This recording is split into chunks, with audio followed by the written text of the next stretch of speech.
Kristen Goodwin, Comey's lawyer, says they'll say this is vindictive prosecution. America's listening to Fox News.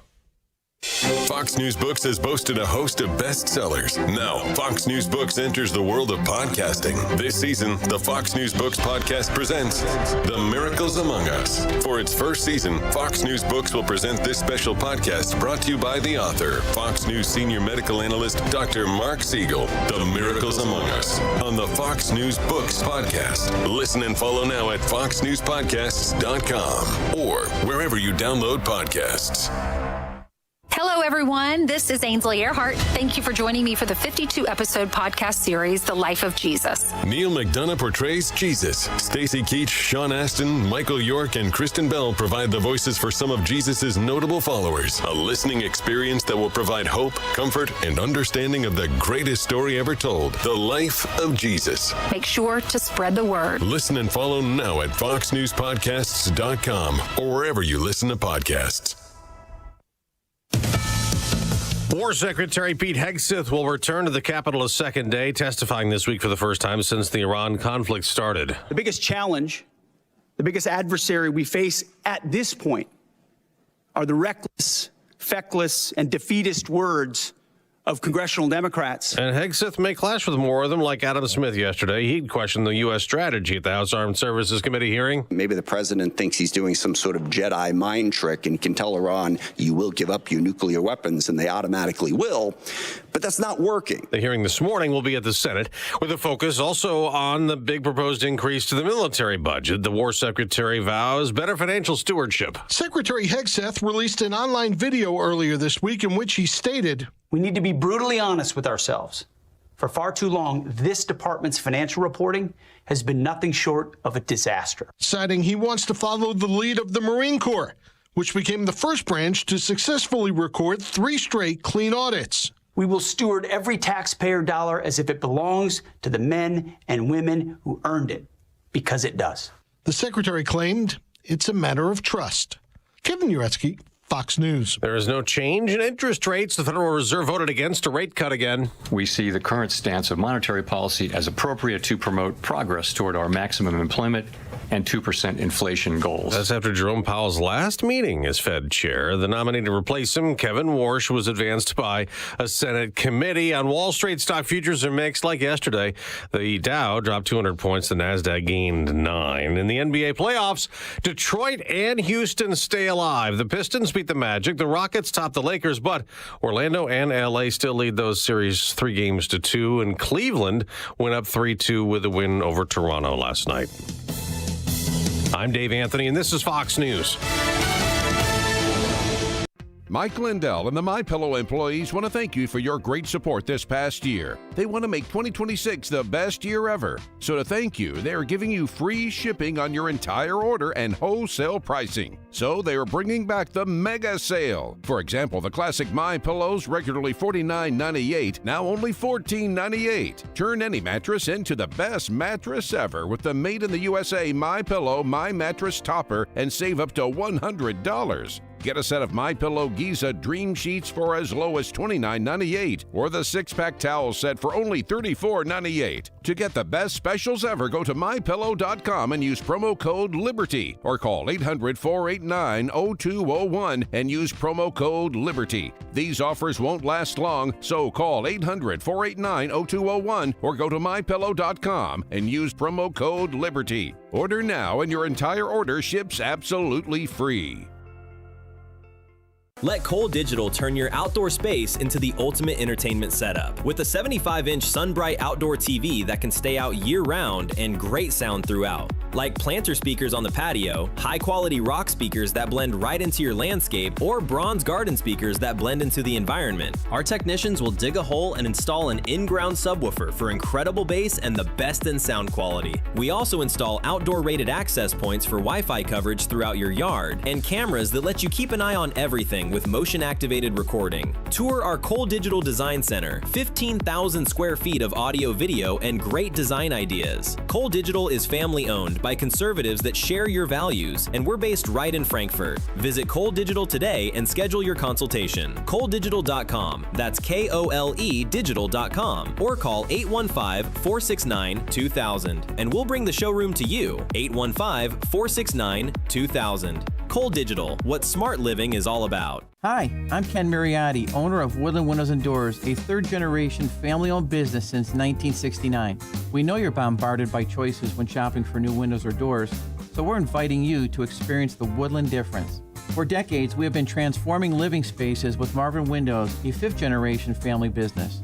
Marvin replacement windows have been known to increase the warmth of your cold rooms by 10 degrees. Think about that, 10 degrees warmer. When you welcome Woodland into your home, you will get a product expert to transform your living spaces, full-time, dedicated professional installers that you can trust in your home, along with the best products like Marvin. These are the reasons we're proud of our 5-star reviews and family legacy. No gimmicks, no pressure, and upfront pricing are why Woodland Windows and Doors is your trusted window and door expert in Chicagoland. Visit woodlandwindows.com to book your free in-home expert consultation. That's woodlandwindows.com, or stop by our showroom at the corner of Lake and Geary in Roselle. Did you know most remodeling mishaps start before construction even begins? Here's something else you should know. At Forever Remodeling, we do things differently. Every kitchen, bathroom, and basement project starts with smart planning, detailed 3D designs, a clear scope of work, and accurate pricing, all sorted out before you get started. No surprises, no stress, just beautiful results. Done right the first time. Visit foreverremodeling.com. That's the number 4, EVER, remodeling.com. And schedule your free in-home consultation today.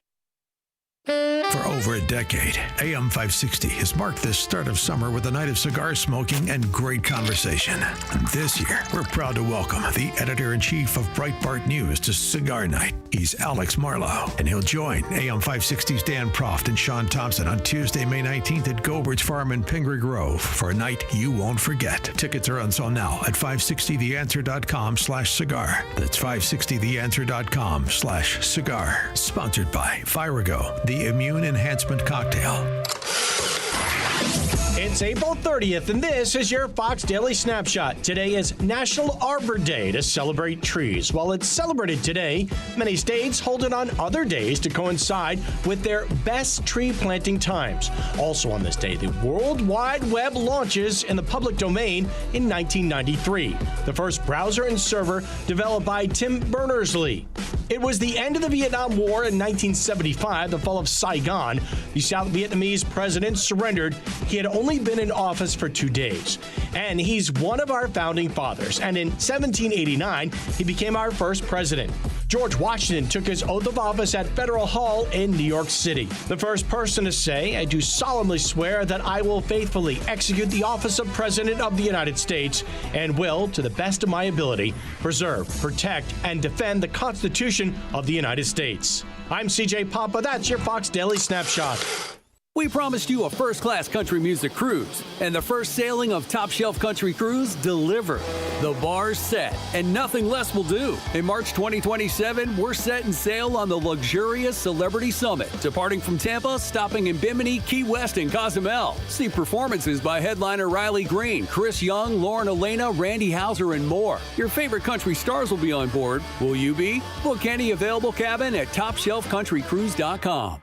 My name is Whitney Allen, and I'm a widow. My husband, Ryan, died. We never thought we'd ever have to use life insurance, but the unexpected happened. With Ethos, signing up was fast and 100% online. You can get a quote in seconds, apply in minutes, and get same-day coverage. No medical exams, and you can get up to $3 million worth of coverage. I'm grateful we were prepared. Get your free quote at ethos.com/term. That's ethos.com/term. Paid spokesperson. Time spent on application may vary. Online health questions required. You need a construction company, but who? Call Crosscom. A construction company you can trust that shares your Christian and conservative values. For decades, Crosscom has been doing work in Chicagoland, Northwest Indiana, and Wisconsin. Roofs, siding, windows, doors, gutters, basically everything for your home or business, even solar. Quality work and professional services that make you feel great about your decision to work with Crosscom. Call Crosscom. 630-871-5500. Give them a chance to earn your business. If your repairs are due to the storm, fire, or flood damage, you need to Call Crosscom. They're licensed public adjusters. They work for you, not the insurance company. Crosscom will work to get you the money you deserve, the maximum payout. They know the insurance companies and how to deal with them. They win for you. Call Crosscom. Crosscom Construction and Public Adjusters. This is Dan Lights with Crosscom.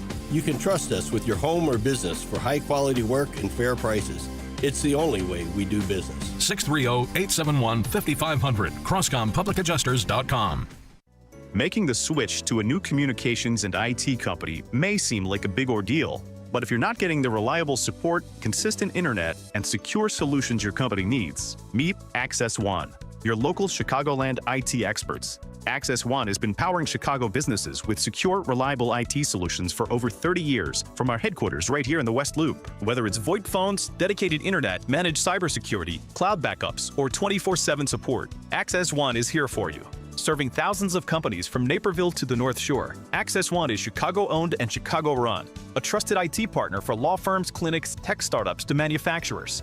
We'll make the switch easier than you think. Let's talk. Call 800-804-8333 or visit accessoneInc.com. Rated top 5% in customer satisfaction and a Better Business Bureau A+ rated business. That's accessoneInc.com. Tech made personal, locally. Hey AM 560 listeners, Jeff checking in again from JeffBuysYourHouse.com. What I learned serving our great nation in the military is that every mission is unique and success starts with listening. For nearly 20 years, our veteran-led house buying team has taken the time to understand what matters most to each homeowner we serve. Every home has a story and every seller has different needs. Whether you want a quick closing or need extra time to find your next place, we customize our approach around what works best for you. That's how we've earned hundreds of 5-star Google reviews and an A+ rating with the BBB, by putting relationships first.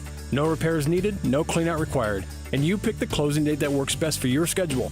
At JeffBuysYourHouse.com, we're here to help you through the entire transition, not just the transaction. Are you ready to work with a local team that takes the time to understand your home selling needs? Sell your house to the trusted source by calling us today at 630-895-9530. That's 630-895-9530 or JeffBuysYourHouse.com.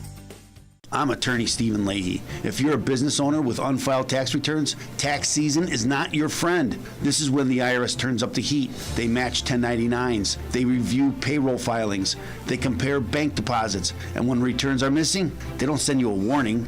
They take action. Penalties stack up fast. Liens become public. Bank levies can drain your account. I see it every year. Good business owners who waited too long, not because they're crooks, but because they were overwhelmed. Let me be clear, hiding makes it worse. Action makes it fixable. I help business owners get compliant, file what's missing, and negotiate from a position of strength, not fear. Don't wait for the next certified letter. Don't wait for a levy. Go to fightbacknow.com and sign up for my daily email. I'll tell you exactly what to do next, step by step. Or call me right now at 312-664-6649. Act now before the IRS acts first. Do you owe $10,000 or more to the IRS like Mark? I've been doing home remodeling for 30 plus years, but the economy crashed. I wound up losing my home, losing my job, and on top of that, owing the IRS a ton of money.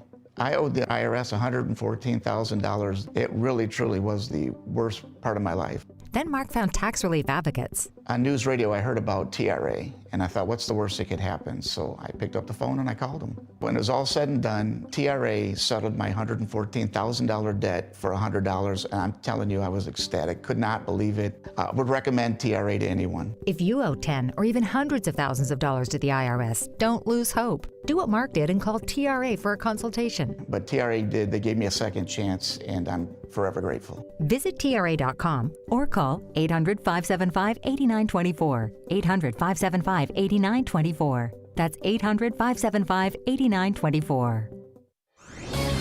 This is Carol Platt-Liebau for Townhall.com. Our First Amendment is a cherished guarantee.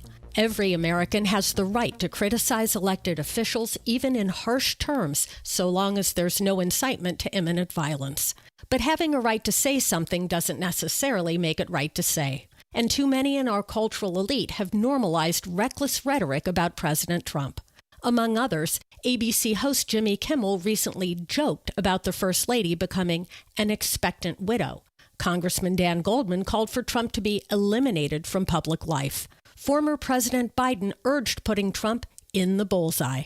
None of that is illegal, nor are they responsible for a criminal's actions. But after 3 attempts on President Trump's life, left-wing elites should ask themselves whether flirting with assassination rhetoric is morally defensible, even if they have every right to engage in it. I'm Carol Platt-Liebau. Hey, business owners, is your business and money in good hands? Does your bank invest in your success? Hi, Mike Gallagher here, letting you know that when you need a relationship bank, Signature Bank makes commercial banking personal. I love these guys. Not only do they have expansive industry experience, a strong financial track record, but they're also highly capitalized for strategic growth. That's so important. That's why Signature Bank is my bank. They know what it means to grow a business by designing solutions that are right for you and only you. These are real people. They're ready to help. So reach out to my friends at Signature Bank. Make the call today, 773-467-5630, 773-467-5630, or visit them online at signaturebank.bank. That's signaturebank.bank. Your business could be Signature Bank's next success story. Go online, signaturebank.bank, member FDIC, equal housing lender. Signature Bank. Now, your official weather forecast. Today, expect a mix of sun and clouds, transitioning to overcast skies with a chance of showers later in the day. The high will reach 55 degrees. Tonight, there may be isolated evening showers. Otherwise, the sky will be partly to mostly cloudy and cold with a low of 39. I'm meteorologist Jason Caterina on AM 560, The Answer. Get the latest weather, traffic, and news updates online at 560theanswer.com. Portions of the following show may be pre-recorded. Now, from the Signature Bank Studios. This is Chicago's Morning Answer with Dan Proft on AM 560. The Answer.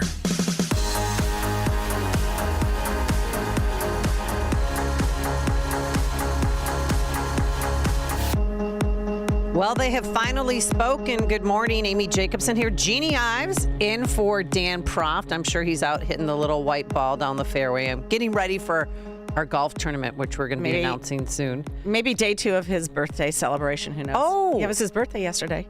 Didn't you text him? Oh. Amy. Bro, I'm in hot water. It was his B-day? Yeah. He's not.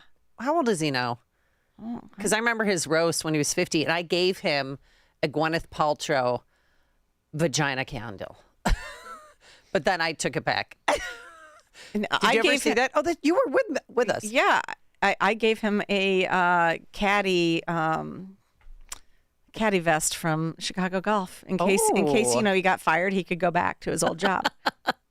Well, happy birthday, Dan. Oh my gosh. Well, maybe I could you know what? I'm going to re-gift the Gwyneth Paltrow candle. Okay, that thing was $70, and they wouldn't let me expense it here. But we'd been joking about it because she has this new line of strange body parts smells that she was selling. I mean, somebody thinks very highly of themselves, and I gave him that candle, and then I took it back. So I'll regift it. Well, he'll be around for. He'll be here for. He's always here May, June, July, August, September. Plus, they have their big smoke night, whatever. Oh yeah. You know what? You and I should infiltrate cigar night.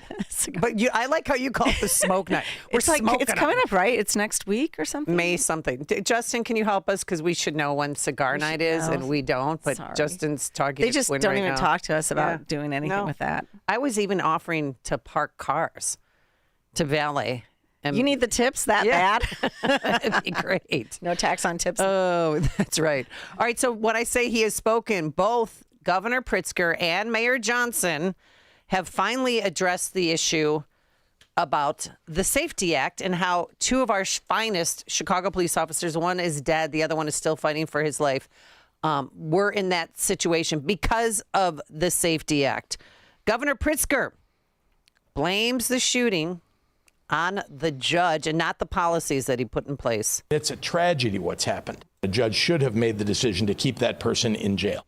Of course, he's talking about Judge Like, who gave this kid so many chances, who said in 2023 that his brain is still finally developing and that this time he may be on the path to making better decisions.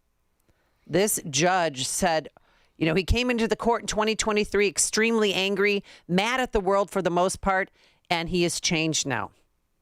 And he did not change because at that day, he let him out on electronic monitoring and pretrial release. And what did he do? A few months later, he took off his electronic monitoring. Well, and he had 4 pending felonies at the time that he let him out. 4 pending felonies and a long history. We're talking 9 years of violence. And guess who's investigating this? What his actions? His best friend and the chief judge, Beach. His name is Beach. He beat Tim Evans in the last election, surprisingly. That's his best friend. Quarter of a century, 25 years. He spoke at his swearing in. He was the MC. And so what kind of, isn't that going to be a sham investigation if you're investigating your best friend? 312-642-5600. That is our Alpha Wealth Group answer and text line. We're here. You could call us or text in at any time.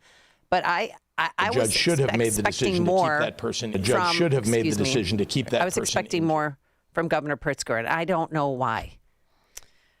Well, he's got to blame somebody, right?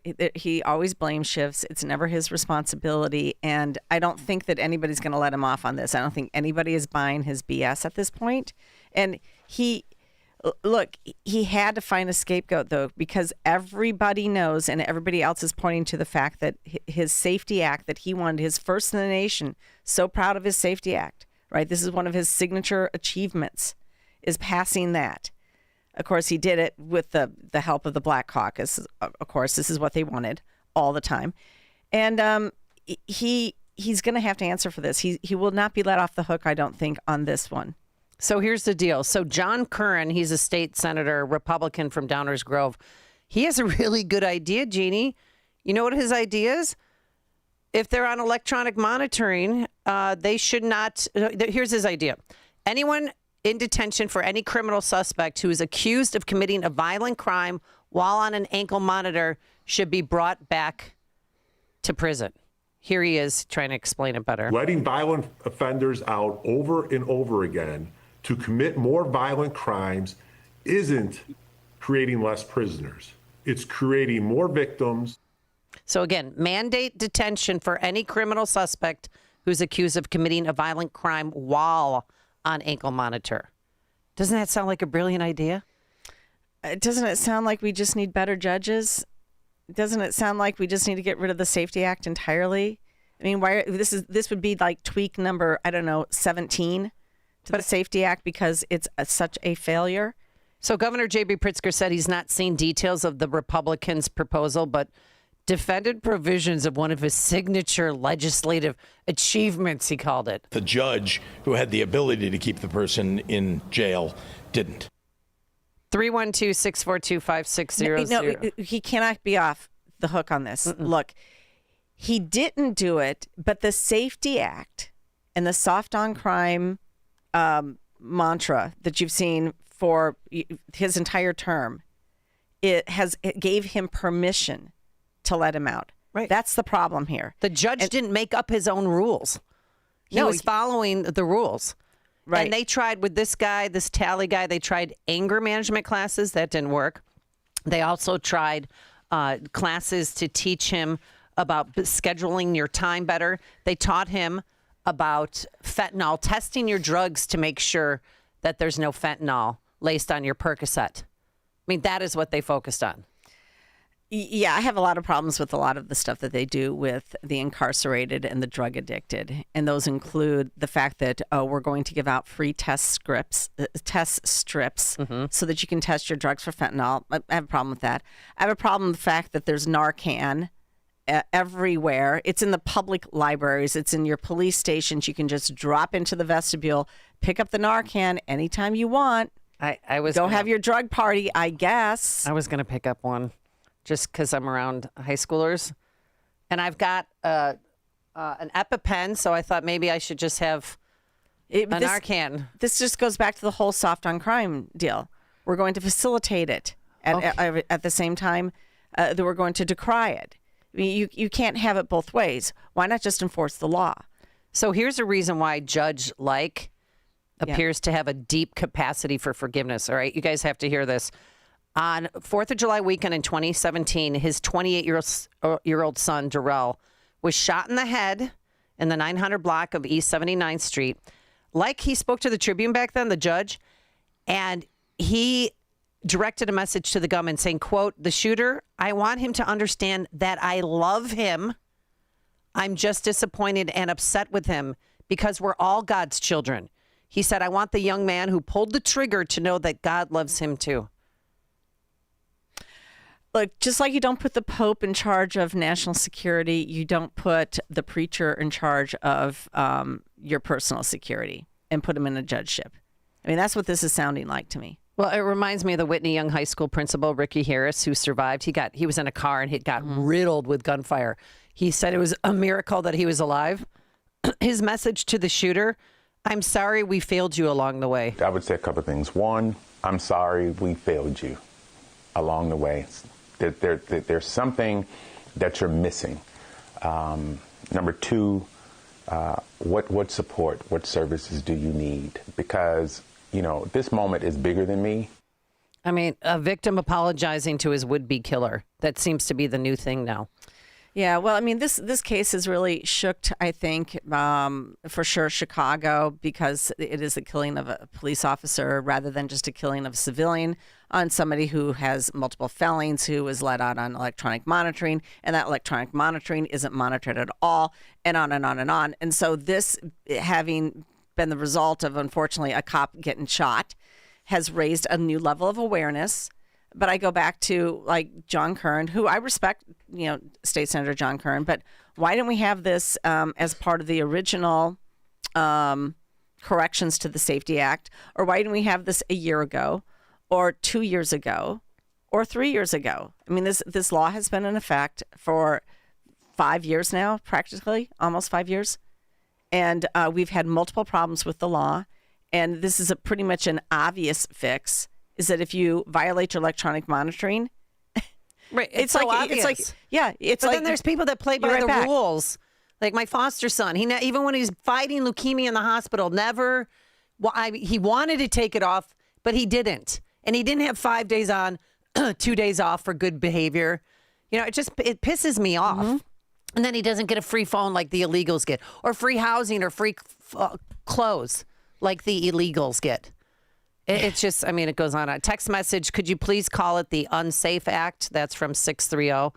Another one from 219. Amy and Jeannie, since when is a judge also a psychologist or a psychiatrist? So I think that this judge is overstepping his boundaries when he says things like, his frontal lobe hasn't formed. Because we've heard that before from Cook County Chief Judge Tim Evans, who eventually he made so many bad decisions that he's not the chief judge anymore. So this Beach guy comes in who happens to be best friends with Judge Like, and he's going to investigate his best friend. I'm not buying it. Let's go to the phone lines, 312-642-5600. Mark in Oak Lawn, you're on Chicago's Morning Answer. Hi, Mark. Hey, Amy. Hi, Jeannie. Thanks for taking my call. Pritzker is all about being as vague as possible with laws, and because when you can be really specific about, like if you got caught on two misdemeanors or then you're going in. But they just, they're real vague about everything. And here's the real telltale to it all, is that when these poor policemen get shot and butchered and murdered and executed, they don't want Pritzker or Johnson going to the funeral at all. They want them to stay away because they know that these guys are evil. They're not for the police at all. It's just despicable. Thanks, Mark, for the phone call. All right, coming up on Chicago's Morning Answer, more of your phone calls and text messages, but also wait until you hear Mayor Johnson's response. Pritzker, he was right on target, saying, I blame the judge, I blame the judge. Brandon Johnson was all over the place. We'll have that coming up. Good morning. It is 40 degrees here in Chicago on AM 560 The Answer. I'm Stace Keene in the QC Kinetics newsroom. A man accused of gunning down a Loyola University student last month is pleading not guilty in Cook County Court. Jose Medina has been charged with the murder of 18-year-old Sheridan Gorman. Gorman's father, Thomas, says his family will be at court every step of the way until there is full accountability for what was done to his daughter. Meanwhile, Medina, who had an active warrant on a 2023 shoplifting charge, is being held in Cook County Jail. His next court appearance on that murder case is set for June 1st. Federal authorities are confirming that they raided several businesses and a property in northwest Indiana. FBI agents raided Gino's Steakhouse in Maryville and the Paragon Restaurant in Hobart.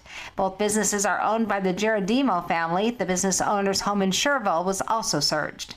This report is a service of Rasmussen University. Rasmussen University is where passion meets education, offering over 60 career-focused programs ranging from nursing and early childhood education to business and IT.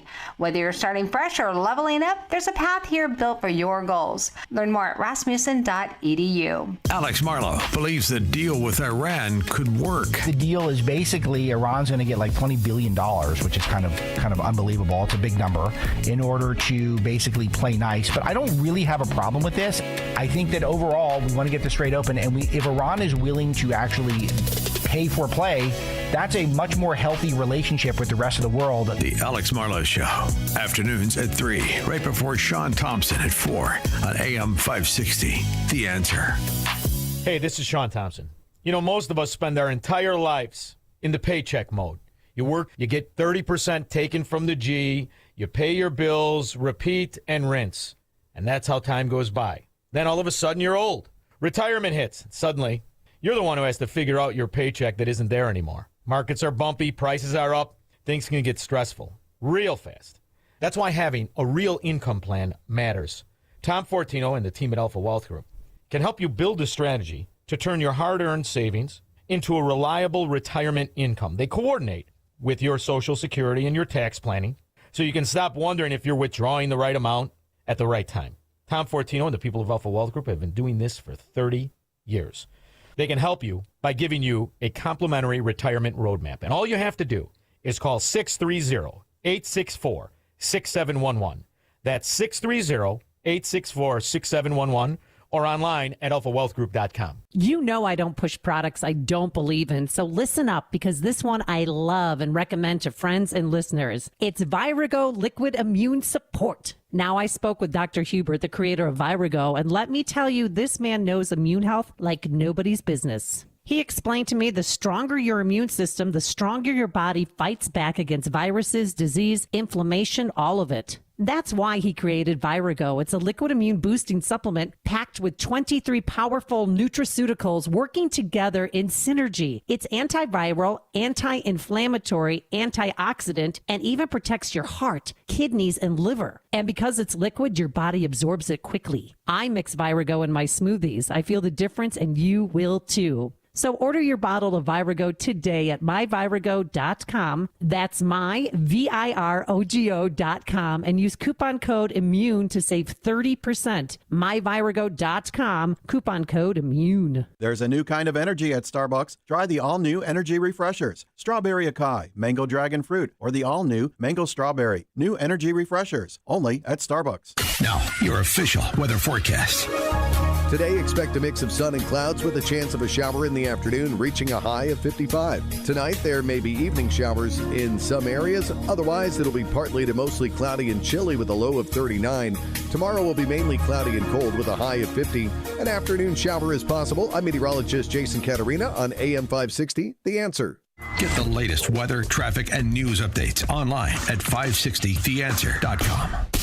Now, from the Signature Bank Studios. If you're looking for the latest news, insight into what it means, and the sharpest opinion, there's only one station in Chicago where you can turn, and it's this one. We're AM 560, The Answer. All right, we're talking about the Safety Act, and there's a new cry to amend it once again. But they first have to react to what happened. And Mayor Johnson, so Governor Pritzker, in case you're just joining us, Governor Pritzker basically blamed the judge, saying it was a tragedy, and that judge had the power to keep him behind bars, which, you know, that's going to be investigated by the judge's best friend, who's now the chief judge, and his name is Beach. But here is Brandon Johnson. Wow. This is quite the word salad. Did he blame Nixon? Socialism. No. Okay. He blamed everybody. You know who he left out? Who? Trump. Which I couldn't believe. All right, this is great. And I tweeted this out to it at Amy Jacobson if you want to see it. The criminal justice system, I don't think anybody here will deny the fact that it is a system that we are still working to repair. It's been broken for a very long time. incidents like this challenge us to look closer into how we can have a system that works justly. And so it has to work both ways. I'll just be very frank with you all. Look, we've had an addiction on jails and incarceration. More people get locked up in our country than anywhere else in the world. And yet we have illegal weapons that flow through our streets. And we have a lack of mental health support. I mean, there's real damage that has been done over the course of just decades of disinvestment. The point that I'm making is that it's not good enough to just simply talk about the penal system. We know that needs to be repaired. But we have broken systems across our enterprise. And it's not about just trying to plug a hole in one particular component. We have to address it holistically. So if people are committed to having a conversation about the criminal justice system and the Safety Act as a whole, I would hope that those same individuals will be open to having a full conversation around how we fully fund our public institutions. At a time in which people are finding tax breaks. Oh yeah, no, I can't take it anymore because fully fund our institutions. Look, the thing about it is this particular shooting by this I don't know, this animal. Yeah, I mean, we're talking 9 years, 9 years, 7 felonies before this was all convicted of 7 felonies, plus 4 pending, plus then he goes out and he shoots 2 cops. All right, but 9 years of this is starting at age 17. And we don't even know his juvenile record. Okay, so the point is like all the investments that have been made into supporting these types of individuals that Johnson doesn't want to be specific about and talk around instead. That is, you want to have you want to talk about it, Mayor Johnson? Yeah, let's talk about it. Let's talk about your violence interrupter programs. Let's talk about your midnight basketball, after school matters, your education system that probably failed these children. How about the sperm and the egg donor to this guy? Because where are the parents? Well, he where was are the living grandparents? in Lawrence Hall, which means not only did his mom nor dad not want him, but any close relatives did not want to take him and raise him. So that's why he was at that orphanage. Great. You want to talk about the disintegration of the black family? And I'm not putting everybody in that category, obviously, but this kid's in that category. Well, speaking of families, Tally, the suspect, had a baby girl while he was in jail the last time. And Judge Like said this is going to make him more of a man. Yeah, really? Not at all. And this is while prosecutors are standing there in court saying, don't do this, lock him up.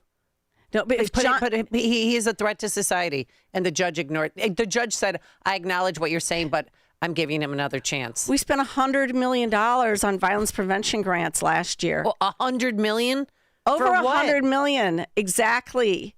You get my point? Like, and they've been running this state for decades.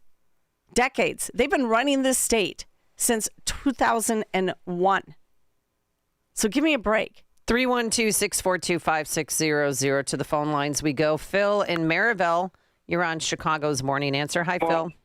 Morning. I'm glad you played that Brandon Johnson clip where he says we have an addiction to locking people up. Well, that brings me to the 90s, and the Democrats these days like to use the excuse that we tried the hard-on crime method in the 90s and it didn't work.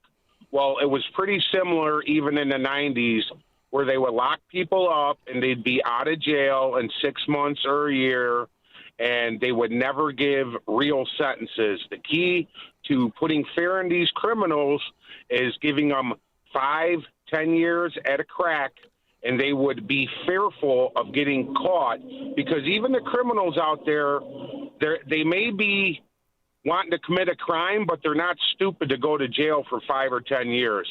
You got to take like Rudy Giuliani's method back in the day. Oh, the broken windows. He lowered crime by about 75% in New York City. They need to change the law, like you were saying earlier, longer sentences, and these criminals out there that are committing these crimes, there's data out there saying that they are repeat offenders and they cause the most chaos in society. Yep. It's not like people continue to commit more crimes from all over the place. It's usually the same people. All right, thanks, Well, Phil. And then we have an enforcement problem. I mean, let's face it. Think of the multiple touch points where they could have gone in and gotten tally, even regardless of the fact that he was on electronic monitoring. His electronic monitoring failed. It failed back in March 11th. It failed, Okay, and nobody went and got him. Here's the thing. Okay, so I asked a police source about that higher up, and I said, how? So his monitor stopped working in March, what you just said.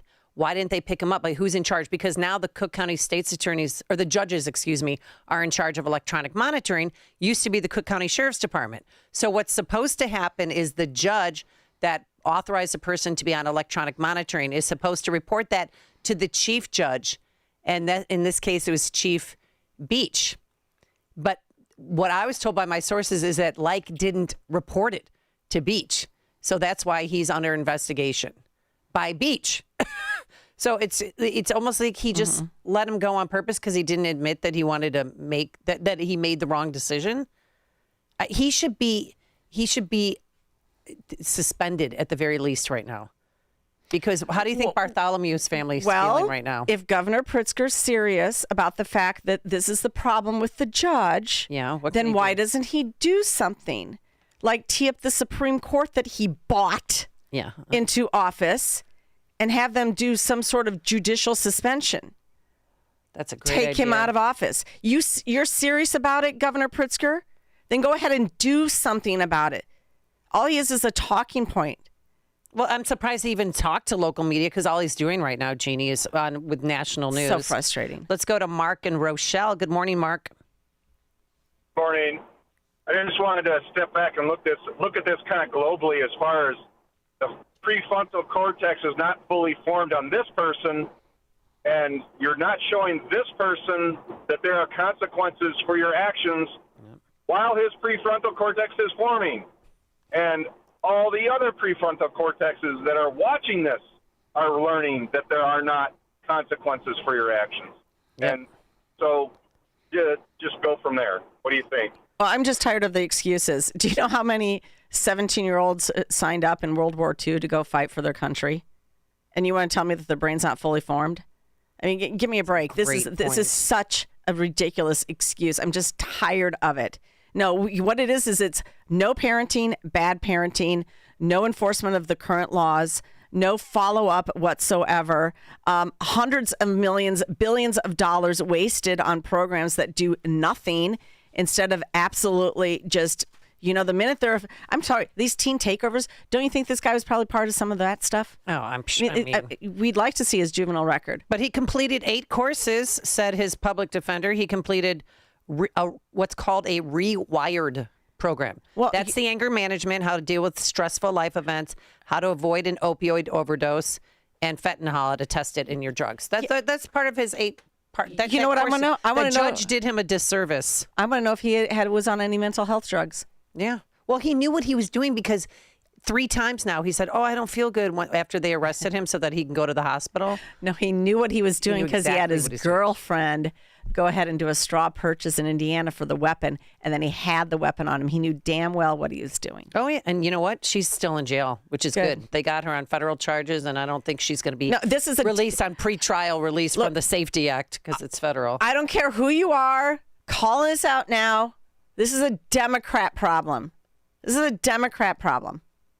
But they're killing Republicans, as they always do. Speaking of Republicans, 773 text message.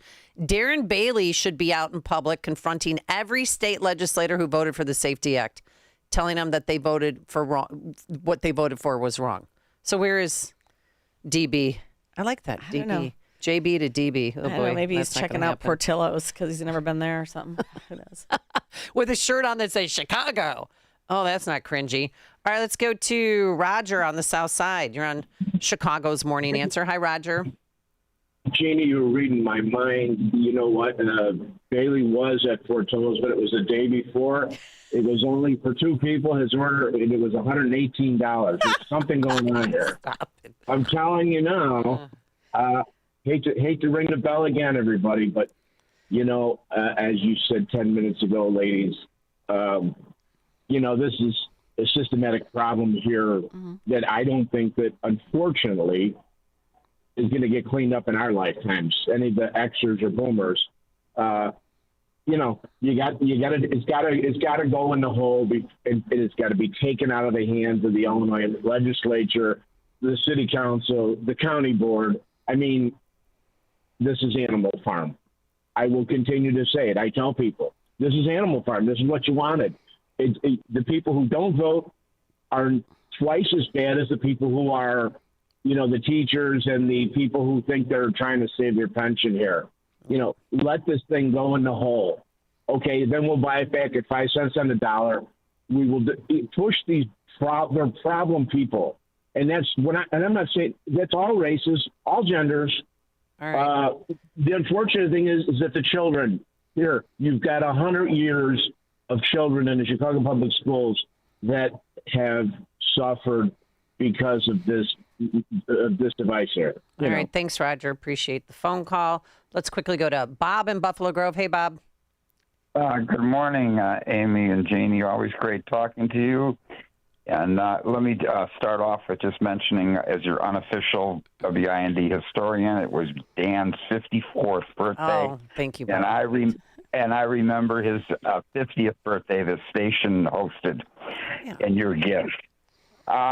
With regard to the shooting, I'm a newsaholic, and I don't think I've seen and heard anything on national news about this shooting. I'm kind of disappointed they haven't covered it. Well, they covered it over the weekend, but that's the thing. A lot of people aren't tuned in on the weekends. Yeah, but it's just sad. And then, of course, last night I saw Pritzker on TV and his soundbite of his comments. You ought to play that, with regards to Trump and the Republicans' fault. So I know. And he's banging that drum. I mean, rather than grandstand with an accountability commission, that's what he's calling it, to keep ICE in the headlines, he should create a panel to hear from the hundreds of residents whose lives have been affected by repeat violent offenders out on bail due to the Safety Act. That would be more conducive of his time. Well, but I think he doesn't do it because he doesn't care. Yeah, CWB Chicago could help him out because, of course, they keep that hot list of people that are out on pretrial release and for felony allegations, and then go ahead and reoffend. And 2026, 2026. Look, you've had people out that have murdered a police officer, murdered a firefighter, alleged murder for attempted murder. You have another attempted murder of a police officer, an aggravated battery, an aggravated restless discharge. So you have 6 offenses there. In 2025, you had 42 of them. And of course, Chief Judge Evans called these are not horrible offenses. They're not horrible cases, so we'll let them out. Guess what? When you start murdering cops, don't you think maybe you should have let them in? 2022, there were 110 of them. Oh, my gosh. 110 cases of people left out with felony allegations and went out and reoffended. I mean, serious reoffense. Let's go to Mary in Midway. Good morning, Mary. Oh, hi. I was going to say, you're talking about coddling these criminals. I know some teachers here, you have to go to a Cook County jail, and they're like, there's this new addition it's been quite a while. They actually joke and call it Taj Mahal. It's so beautiful. They've got full-blown cable. I mean, it might be up to streaming by now. They have topiary, gardening. They have full-blown weight room and so on. I mean, it's almost like a joke. Like some of these, I don't know if this is for hardened criminals, but some of these criminals actually want to get in there. Maybe not for 5 years, but it's so nice. That's not right? They're also in some Cook County jails at 26 and Cal. They're training dogs from shelters. Like they're spending and walking the dogs in the yard. And I saw a video of that. I'm like, oh, God. No, my sister-in-law did that and does that in Nashville, Tennessee, but she stopped because she felt like the program was a little bit corrupted. Really? So she ended her... Corrupt, like finance? Just like in terms of the criminals, that it wasn't really worthwhile and that actually the criminals weren't doing the right thing with the dogs. One thing I've noticed, because I've hung around some murderers with dogs and they don't like animals. Like you could tell. I went to federal prison once with Bunky. I was in Terre Haute, Indiana, visiting somebody. Of course you for were. a story. And of course, Bunky goes into state and federal prisons.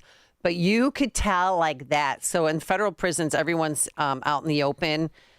So there's no conjugal visits. But there's rows of people, and then you sit next to the inmate that you're talking to or across from. And I brought Bunky, and you could. One guy had face tattoos up the yin yang genie, like through his nose, pierced, like everything. And he was like, "Oh, pretty puppy, do." And then other people would just look like they wanted to kick Bunky. It was crazy. All right, I digress. All right, let's go to Bill on the Northwest Side. You're on Chicago's Morning Answer. Hi, Bill. Yes, ladies, maybe I missed this. I have a real basic question. How did this guy get his hands on a gun to kill the one officer and wound the other one? I mean, they were taken to the hospital for a medical problem, apparently. Isn't he supposed to be handcuffed and under control? Where did this gun come from? I haven't heard that. Did I miss that? Well, nobody's saying. Well, we do know this. I can tell you this, that multiple sources, and even now Channel 5 is saying it, but we said it here first, hours after the shooting, that he allegedly took the 10-millimeter Glock and put it underneath his fat fold. And then he went into the hospital. Should he have been handcuffed? Yes, but I don't want to get into that because I don't know exactly Well, he what was transpired. handcuffed. It's when they uncuffed him for the exam. CKG, right. And he took a towel, and then he allegedly took it out from underneath his fat fold. He didn't shoot the tech that was in the room. The tech yelled gun. And that's when one of the first, I don't know which officer, pulled out their weapon to try and fire back, but it was too late. So he didn't kill the tech. He hates cops. He killed the cops. And then the gun was purchased. It was a straw purchase from his girlfriend at a gun store in Maryville, Indiana.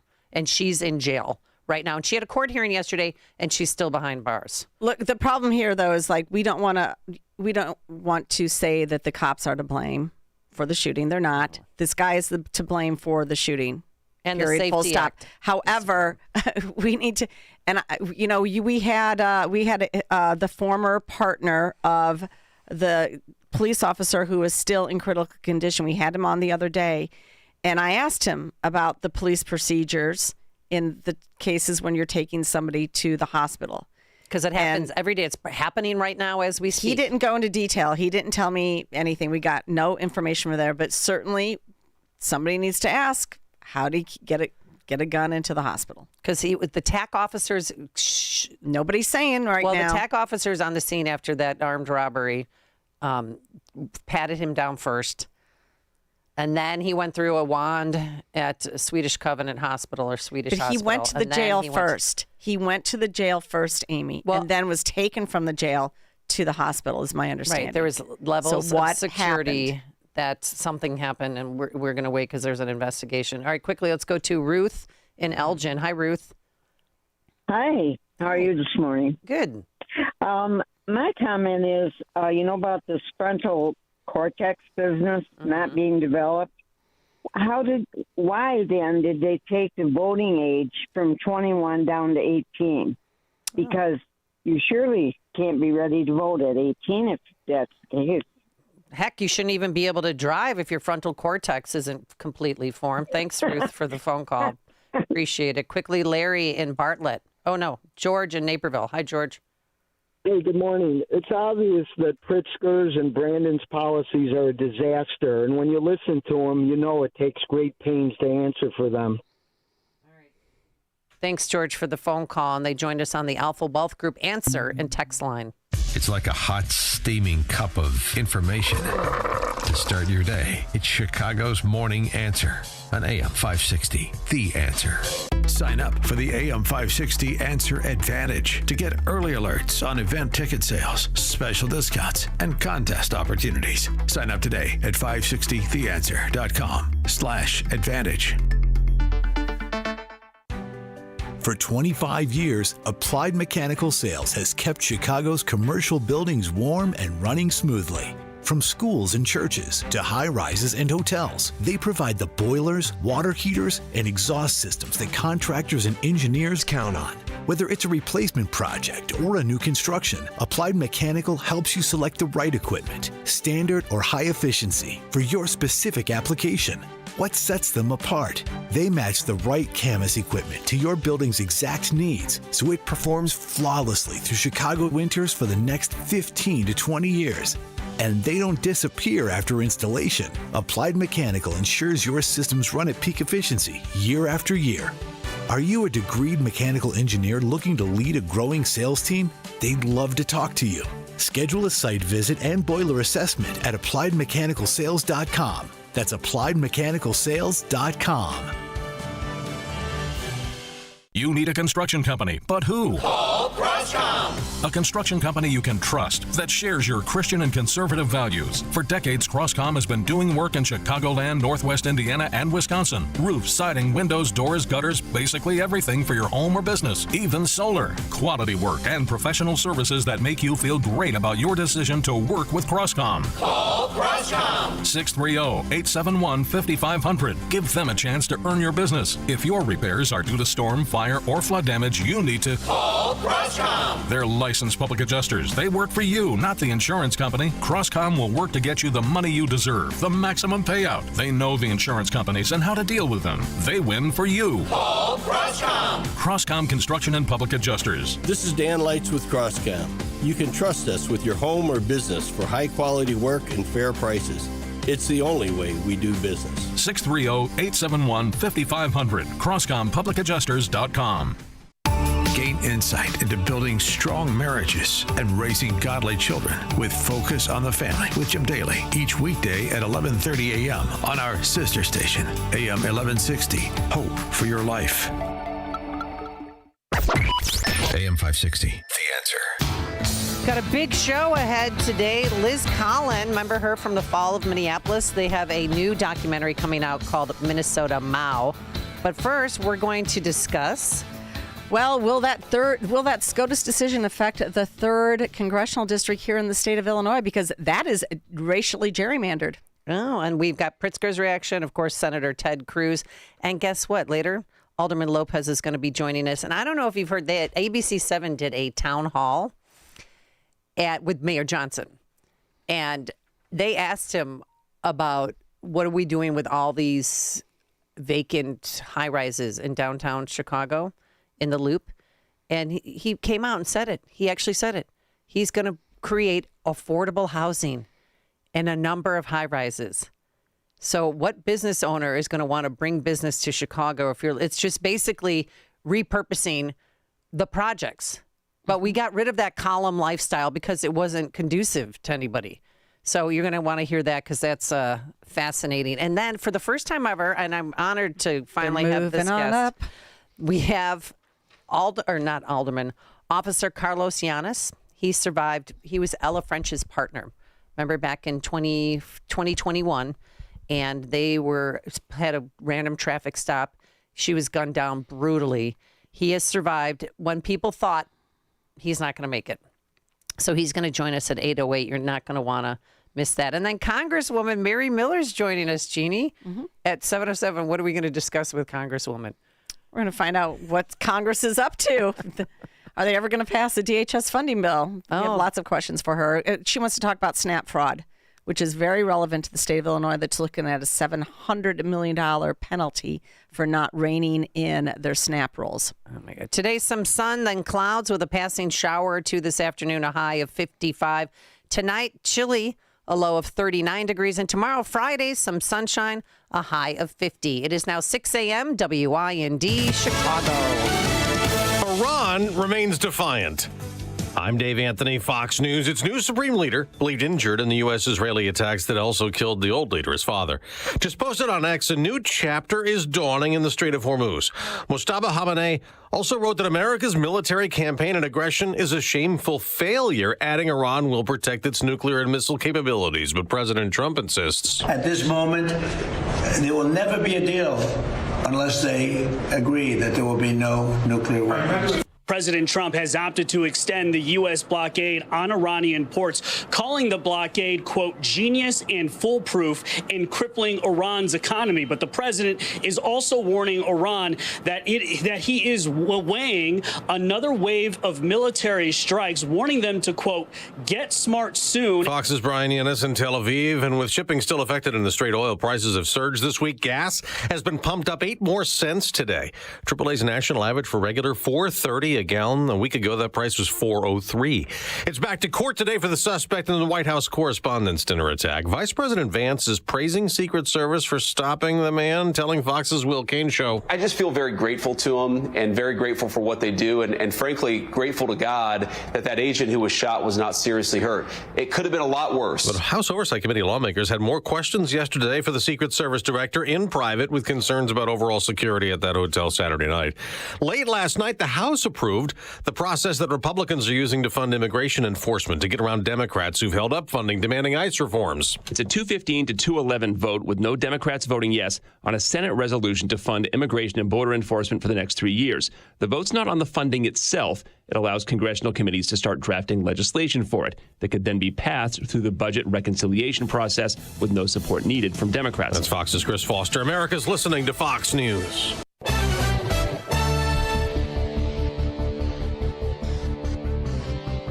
Good morning. It is 40 degrees here in Chicago on AM 560 The Answer. I'm Stace Keene in the QC Kinetics newsroom. The suspect in the deadly shooting of one Chicago police officer and critically wounding another at a Northside hospital is expected back in court today. Alfonso Talley appeared in court earlier this week to answer for separate crimes which he is accused of committing in May of last year.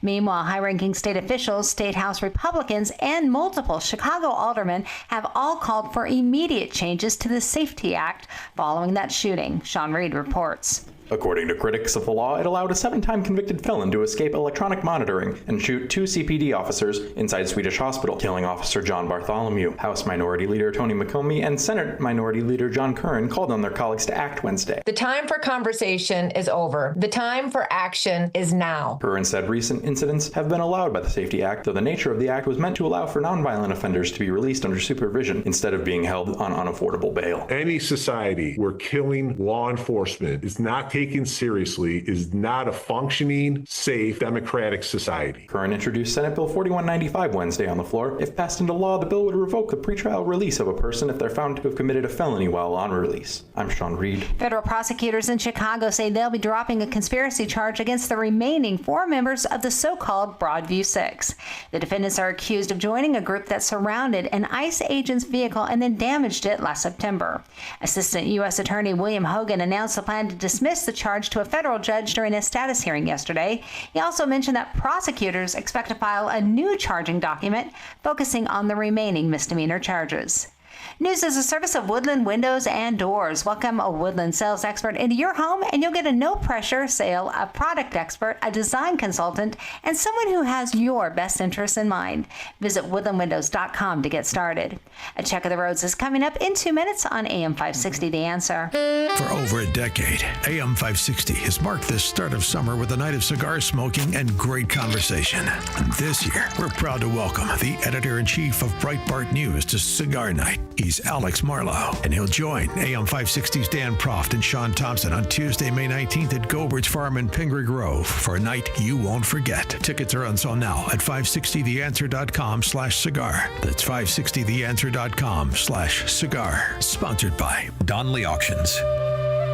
My name is Whitney Allen, and I'm a widow. My husband, Ryan, died. We never thought we'd ever have to use life insurance, but the unexpected happened. With Ethos, signing up was fast and 100% online. You can get a quote in seconds, apply in minutes, and get same-day coverage. No medical exams, and you can get up to $3 million worth of coverage. I'm grateful we were prepared. Get your free quote at ethos.com/term. That's ethos.com/term. Paid spokesperson. Time spent on application may vary. Online health questions required. If you want unlimited talk, text, and data on a crazy fast network, Big Wireless will sell it to you right now for as little as $70 a month. Or you can buy it from Pure Talk for half of that. I'm talking about unlimited talk, text, and unlimited data for just $34.99 a month. Stop paying the big guys twice what you need to. Dial pound 250, say my name. That's pound 250 micro to switch to Pure Talk, where the savings are truly unlimited. For months, you've been hearing ads about Virago Immune Support. I have to tell you, this stuff is for real. I had an occasion to not be feeling well on a remote broadcast. I took it, and it is the real deal. And the stronger your immune system, the stronger your body defends against diseases, viruses, and everything else. That's why Dr. Huber created Virago, a liquid immune booster supplement. You take it daily. It's a blend of 23 nutraceuticals working in synergy to maximize effects and boost your immune system. It's the nutraceutical cocktail for an immune system, antiviral, anti-inflammatory, antioxidant. Virago even protects your heart, your kidneys, your liver, all in a unique liquid supplement for better absorption. Do yourself and your spouse a favor. Order a bottle of Virago today online at myvirago.com. That's myvirago.com. Use coupon code IMMUNE to save 30%. Maha and Virago, making America healthy again.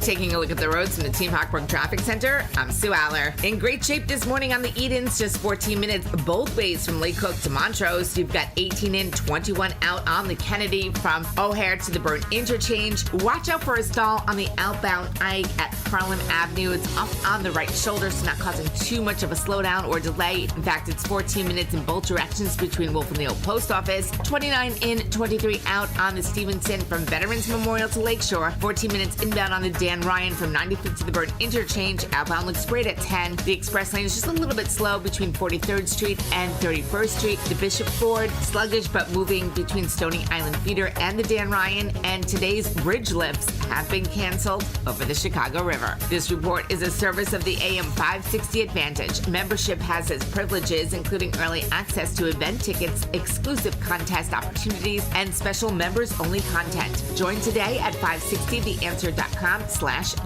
Chicago's Morning Answer continues next, but now the latest forecast from the Air Right Heating and Cooling Weather Center. Today, expect a mix of sun and clouds with a chance of a shower in the afternoon, reaching a high of 55. Tonight, there may be evening showers in some areas. Otherwise, it'll be partly to mostly cloudy and chilly with a low of 39. Tomorrow will be mainly cloudy and cold with a high of 50. An afternoon shower is possible. I'm meteorologist Jason Caterina on AM 560, The Answer. Get the latest weather, traffic, and news updates online at 560theanswer.com. Now, from the Signature Bank Studios, this is Chicago's Morning Answer with Dan Proft on AM 560, The Answer.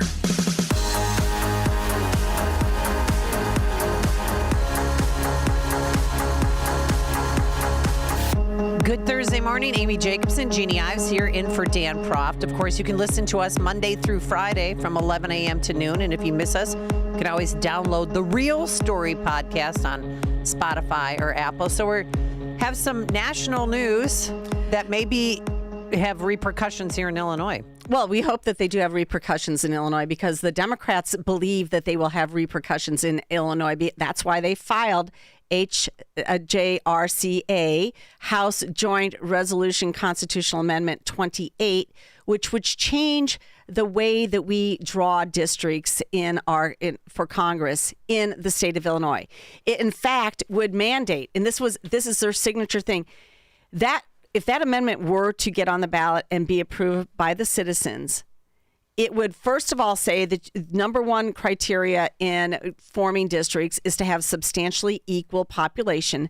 Number two criteria would be to ensure that no citizen is denied an equal opportunity to participate in the political process and to elect representatives of his or her choice on account of race, to create, where practical, racial coalition or influence districts. So in the Supreme Court. And this all comes after the Supreme Court's decision 6-3 yesterday about redistricting. So this was filed and passed at the last moment in the House. It's over in the Senate. It doesn't look like it has enough time to go through the process to get on the ballot. It looks like they're going to time out. But they knew the SCOTUS decision from yesterday was coming down. Let's talk about what that decision is. And Ted Cruz, I'm not a lawyer. He's the lawyer. He summed it up nicely on the Sean Hannity show last night. Well, the Supreme Court issued a 6-3 decision. Justice Alito wrote the majority opinion. And in that opinion, the court vindicated the Constitution of the United States, and in particular, the 14th Amendment that ensures that all persons in the United States are entitled to equal protection of the laws, and also the 15th Amendment, which protects the right to vote regardless of race. And what the court concluded is that it is not permissible for elected politicians to gerrymander based on race, to draw a black seat or a white seat or an Hispanic seat, that when government draws distinctions based on race, that is contrary to the Constitution. I think that question is absolutely correct. As Chief Justice Roberts wrote in a previous case, it is a sordid business that's divvying us up by race. He also said the best way to stop discriminating on race is to stop discriminating based on race. And I think the court's decision here says our government should be blind to color. We should be colorblind. We should not discriminate in favor of or against any race. I think the Supreme Court is correct, and that is the result of decades of litigation to get these racial gerrymanders struck down. Well, according to critics, though, Jeannie, the Supreme Court's decision, they claim, gutted the 1965 Voting Rights Act, and now it's making it harder for racial minorities to vote. Of course, Governor Pritzker, sitting next to his new black lieutenant governor, making this statement. This is an attempt at a bloodless coup. That's what just happened at the Supreme Court. They gutted the Voting Rights Act, the law that protects your right to vote. Why? Because Trump and his allies, they can't win, so they cheated. They silence black and brown voters. They rig our elections. No tanks, no troops, just laws and court decisions. And if you don't pay attention, it'll work. What's the reference to no tanks, no troops? These people are out of their mind. But listen, they all have the same talking point. It guts the Voting Rights Act of 1965. It guts. Barack Obama, today's Supreme Court decision, effectively guts a key pillar of the Voting Rights Act, freeing states legislators to gerrymander legislative districts to systematically dilute and weaken the voting power of racial minorities. And that's not true. And Pritzker knows it. We have an F rating when the Texas Democrats fled to the state of Illinois because of the redistricting fight, and Pritzker greeted them in Wheaton. Didn't he pick up the tab for their hotels? Oh, I think so. All-you-can-eat buffet. But we are an F-rated state when it comes to redistricting, and this is a guy who ran in 2018 on the promise to put in a fair map coalition, where a coalition would build the map, a commission, a bipartisan commission, not a supermajority of Democrats that run the legislature. He absolutely lied about that. And after the 2020 census, they attempted to use American Community Survey data to build their maps. That was rejected by the courts. It took them until October to finally get an approved map, and that map is completely what I'm talking about. This is why the 3rd Congressional District should be challenged right now by the Illinois Republican Party, because it is a racially gerrymandered district. And it's not just me saying it. Everybody agrees with it. Reading from a WTTW article, October 29, 2021. Wait, what Dan says? Okay. Wilmette talking to Winnetka. Okay, yeah, that's right. Yeah. I love it. I mean, they are writing about this, and because they control both chambers of the General Assembly as well as the governor's office, Illinois Democrats have wide berth to design a map without regard to Republican input, which is exactly what they did. No Republican input at all, no bipartisanship. This is Lisa Hernandez, the House redistricting chair. Obviously, the loss of a congressional seat following the 2020 census loomed large over the process. Tough decisions have to be made, but I believe the bill before us provides us the strongest possible for representation at the federal level for communities across the state. That's all bogus. Listen here. In weighing those decisions, Democrats put premiums. This is WTTW saying this. They put premiums on drawing districts advantageous to their party, protecting the 1st, 2nd, and 7th districts designed to yield black representatives despite a decrease in Illinois' black population, and creating a 2nd district that pops up on a growing Latino population to elect a representation of their choosing. The 4th district, which had been represented by a Latino since it was designed for that purpose in the 90s. Former U.S. Rep. Luis Gutierrez became Illinois' first Hispanic congressman in 93. Current Chuy Garcia won the seat in 18 after Gutierrez retired. More than 66% of the voters in that 4th district are Hispanic. However, in the new map, the 3rd district, which I'm in right now, I live in Wheaton. In the 3rd? I'm in the 3rd. Because it's the snake one, right? That cuts across the state. From Humboldt Park all the way over to Elgin. In the 3rd, the district will be 47% Hispanic and pointedly unites heavily Latino communities from Chicago's Logan Square on the eastern edge. It reaches through Belmont-Cragen neighborhood, covers Bensonville and Addison, over to West Chicago, then stretches to catch Hanover Park, Bartlett, and Elgin. All of these are the Hispanic community. This is a gerrymandered, racially designed, and they are saying it. It's not me just saying it. They are saying it. They did this intentionally for a Hispanic district. It should be challenged based on race. And the idea that they can't win on the merits, by the way, that whole stretch is liberal anyway. They're going to vote for a Democrat. I don't care what name you put on it. As long as it has a D in front of it. Exactly. And then somebody texted in, just only the 3rd district? No, you look at the 5th. The 5th is, how am I in the same district as my sister and Bob from Buffalo Grove? I mean, I'm in the city, and it stretches all the way up and north to Lake Cook Road. But they're just doing what they want. And Governor Pritzker, remember when he was on with Stephen Colbert? And even Stephen Colbert got out the map to show Pritzker, you're talking about redistricting, but look at what we have here. What is this? Districts in Illinois. Take a look at this. Look at 17 here. It does that. Then it comes up here and it sneaks around there and goes all the way up here and then goes right over there like that. So stupid. He wanted and look at this one, kind of goes whoop up there. It's like the stinger on a scorpion down here. Is this common for all states to do? Well, we handed it over to a kindergarten class and let them decide. Yeah, it's real funny. And that's the nonpartisan group that does this Absolutely. for you guys? That's our independent commission, that is, yeah. Serious. Look, so because all states, to a certain extent, do this, why is what Texas doing particularly egregious in this case? Well, here, every 10 years we do a census in this country, and right after the census, we redraw districts in every state. But what the Republicans are trying to do, and the Texas Republicans, frankly, at the behest of Donald Trump, are doing it mid-decade. That is extraordinarily rare. That's an important point because I think he. Yeah, but even Stephen Colbert's like, you're complaining about redistricting. Look at what we have here, and Pritzker made a joke about it. We had kindergartners draw this map. Yeah, no, I mean, so last night Laura Ingraham was covering this issue in her monologue, and she put up, shockingly, because the whole case is about a Louisiana redistricting case where they said 30% of the population in Louisiana is black, and we only have one majority-minority black district, and we need to have 2. And so they redrew this outrageous district that spreads 250 miles in Louisiana. Oh. And, and so then some white folks and some other folks got together and said, look, you built this based off of race. That's not right. And so they're the ones who have the Supreme Court decision. So I was kind of shocked, but she put up a map of Illinois during her monologue. Okay. And what she showed was the 15th district, which is Mary Miller's district, who we're going to be talking to in the 7 o'clock hour.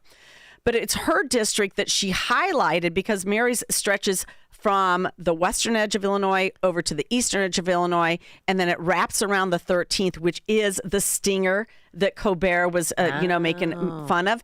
But Laura Ingraham had the 15th district outlined. Well, the 15th district is outlined as a gerrymander only because they needed to snake through the 15th in order to build their Democrat majority that they wanted there. So that's the only reason. The 15th isn't gerrymandered other than the fact that all the other Democrat districts are gerrymandered for their population and their races that they want it to do. So you have the 1, the 4, and the 7th black districts. You've got the 3rd, which is Hispanic, the 4th, which is Hispanic, and all these should be challenged, I think. And I've already asked the ILGOP to do so. Oh, you did? Mm-hmm. Good. I love it. You not wasting any time, girl. Jeannie Hang'em High Ives is ready to go. I mean, and this I love is- it. That's why they we should be appreciate you, challenged. and they should be challenged. 312-642-5600. Let's go to Ron on the South Side. Ron, are you losing any rights to vote, Ron? That's what I was getting ready to say. You read my mind. Good morning, ladies. I was so pleased with the ruling. And, it doesn't affect my right to vote. I've been voting, 40 some years. I've never missed any election, local, national. It puts it. I'm going to tell you, that guy is garbage. He really is. But yep. So I just want to say, as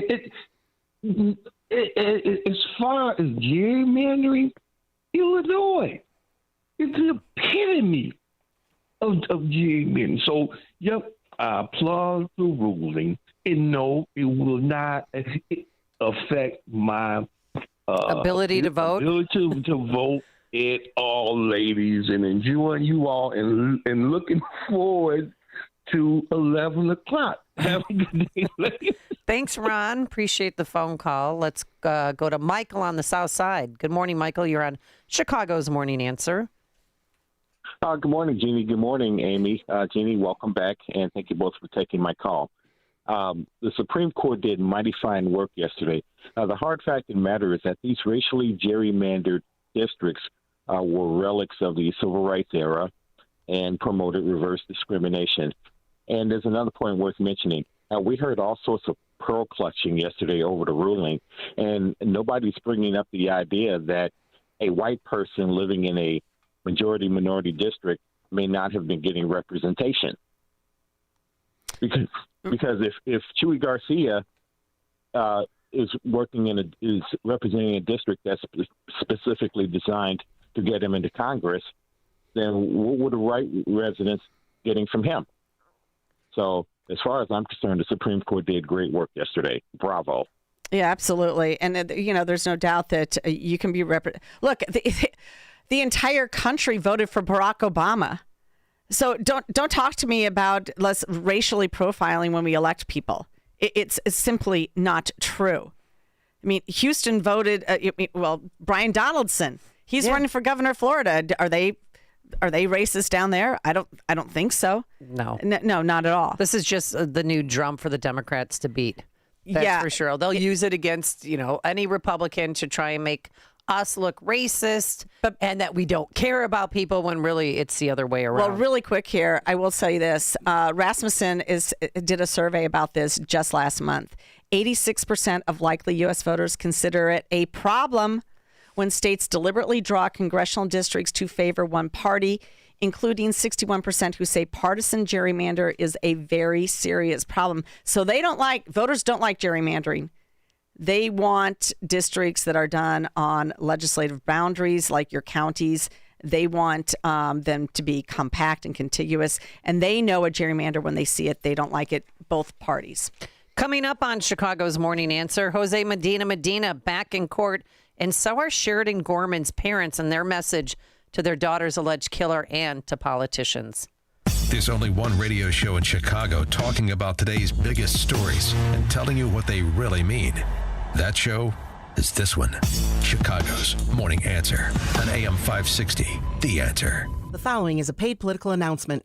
Hey, Indiana, you've heard all the ads. The Washington, D.C. lobbyists are doing what they do best, funneling millions to prop up their new crony, Trevor DeVries. Why pay that kind of money for an Indiana Senate seat? One reason, because DeVries will play their game and repeat their lies. It's all part of DC's plan to buy control of Hoosier voters. With lies from Indy and ads made in Washington, they're smearing Dan Durnell. Don't believe them. The truth is this. Dan Durnell voted to ban Chinese ownership of Indiana farmland, to close all loopholes. His America First record is second to none. Durnell is a working-class guy from Northwest Indiana. He hates communists and wants to beat liberals. And he doesn't give a rip about Washington's agenda. Pro-life, pro-Trump, for lower property taxes.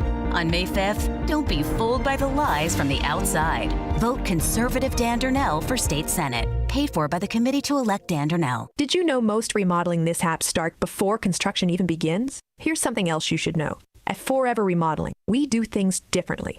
Every kitchen, bathroom, and basement project starts with smart planning, detailed 3D designs, a clear scope of work, and accurate pricing, all sorted out before you get started. No surprises, no stress, just beautiful results. Done right the first time. Visit foreverremodeling.com. That's the number 4, EVER, remodeling.com. And schedule your free in-home consultation today. Each morning, the newsmakers and the newsbreakers shaping today's conversation are heard on the AlphaWealthGroup.com answer line on Chicago's Morning Answer.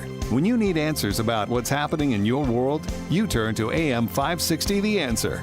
And when you need answers about how to prepare for and protect your retirement, you turn to the Alpha Wealth Group, now the proud sponsor of the AM 560 Answer line, right here on Chicago's source for news, opinion, and insight. AM 560 The Answer.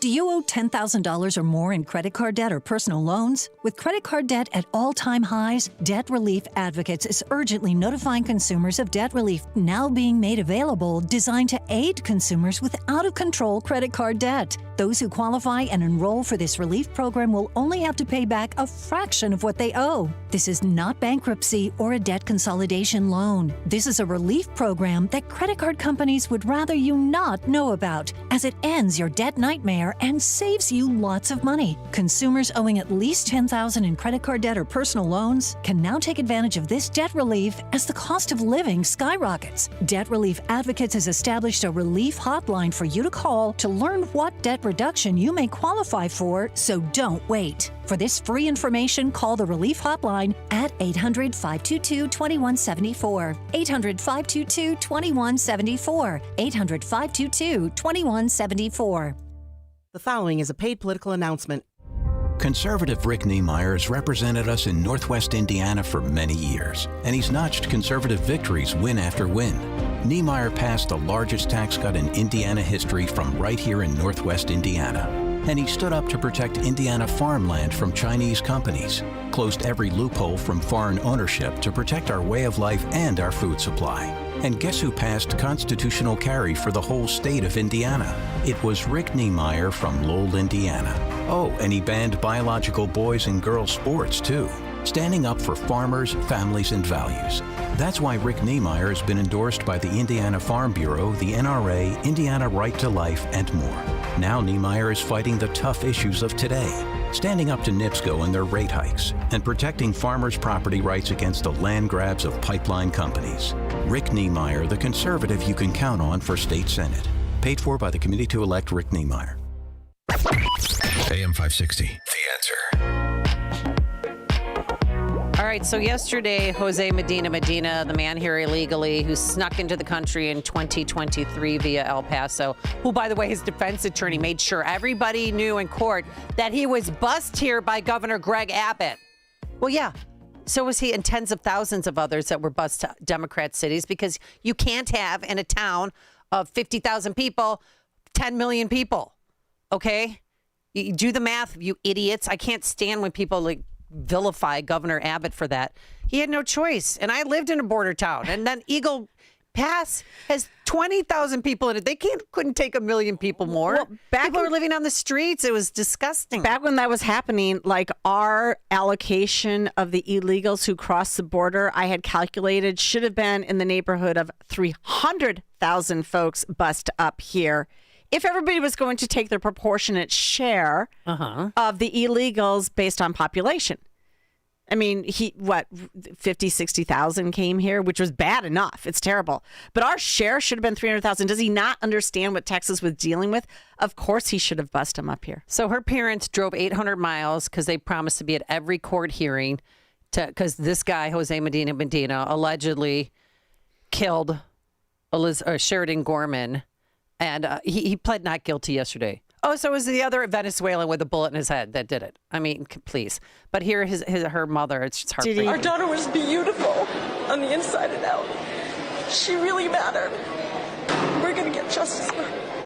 And they said that they want accountability. That's why they're here. And here's her father. Just want to ask, we see the empty storefronts, and we see lower than desired. Let me be clear about something, because I know this is what people want to ask. This is not about politics for us. This is about responsibility. There were laws already in place. There were mechanisms already in place, and somehow they were not enforced in a way to prevent this from happening. This is not a policy debate. This is a failure. And when leaders respond to tragedies like this with talking points instead of action, when they choose ideology instead of enforcement, over accountability, over public safety, that is not just frustrating, it's unacceptable. But what does accountability look like? I mean, they're walking up to the edge, but they're not jumping in the pool. You know what I'm saying? Like, I think because they were on with CBS News, and the anchor asked them, "What does accountability look like?" And they said, "Well, we don't know yet." Well, you better decide. And I say get on team Joe Abraham sooner rather than later. I know. Is it going to take some New Yorkers to come in here and tell Illinoisans that you're screwed up? You're worse than us? First in the Nation Safety Act? Well, if sanctuary state? If they are Democrats, which I think they lean left, probably. Just come out, just say Democrats against sanctuary cities. Start a new movement. Or Democrats against the Safety Act, because they were victimized not once but twice. Sanctuary City, and then the Safety Act, because once he was here, he robbed a Macy's on State Street and took more than $500 worth of goods. Amy, look, I'm just done. You should just be done with the Democrat Party. They're not your Democrats of 1960. These are far left, progressive, radical socialists, Marxists. Add any other of the other adjectives you want to them, because they are all of that and more. Tax hikers. These people, you know what the problem here is? They get into positions of political power because they actually think that government should be there to solve all of your personal problems. Mm-hmm. They shouldn't be there just for, protection and security and national security and, keeping criminals off the street and infrastructure projects that are, good for everybody. No, they go in there thinking that they are better parents than anybody else. They are better educators than anybody else. That everything that they have an idea about is what everybody else should, comply with. That's why they get into government. They have this grandiose idea that they can solve everybody's individual problems. And so they come up with these insane ideas like open borders, sanctuary state stuff. Safety Act. Yes. Which is anything but safe. It's their mindset. The Democrat mindset is just wrong for society. Well, we're going to be speaking with a Democrat, Alderman Ray Lopez, which I'm going to ask him, why aren't you a Republican? But we'll start there with him when he joins us after the news. Good morning. It is 41 degrees here in Chicago on AM 560 The Answer. I'm Stace Keene in the QC Kinetics newsroom. Governor J.B. Pritzker is standing behind the fundamentals of the Safety Act, responding yesterday to the demands of changes by Republican legislative leaders following the shooting of 2 Chicago police officers this past weekend. Pritzker praised the law for giving judges the ability to decide whether an offender should remain in jail or not. It's one of the great things about the Safety Act is we give the judges the ability to say, no, you're not going to get bail. You are going to stay in jail. In the case of Alfonso Talley, the man charged with killing one CPD officer and wounding another, the governor placed the blame on an elected judge making a bad decision. At the time of that shooting, Talley was on electronic monitoring while awaiting trial in another felony case. Federal prosecutors are dropping felony conspiracy charges against the remaining 4 members of the so-called Broadview Six. The unexpected move comes before a scheduled May 26 trial. Prosecutors dismissed charges against 2 of the initial 6 defendants last month. This report is a service of Salem Surround, a local digital marketing agency providing high-performing digital solutions to surround your target audience.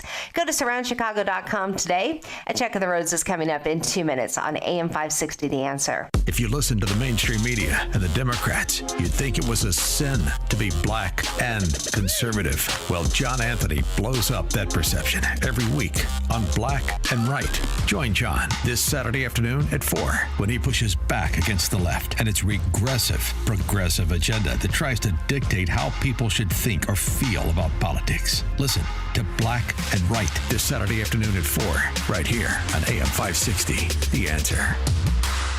Signature Bank is Chicago's fastest growing independently owned business bank, a bank where relationships still matter. Signature Bank knows your name and your story. I'm Dan Proft, and I know this because Signature Bank is my business bank.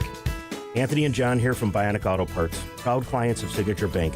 We deliver high-quality, recycled and remanufactured auto parts to Chicago and Milwaukee.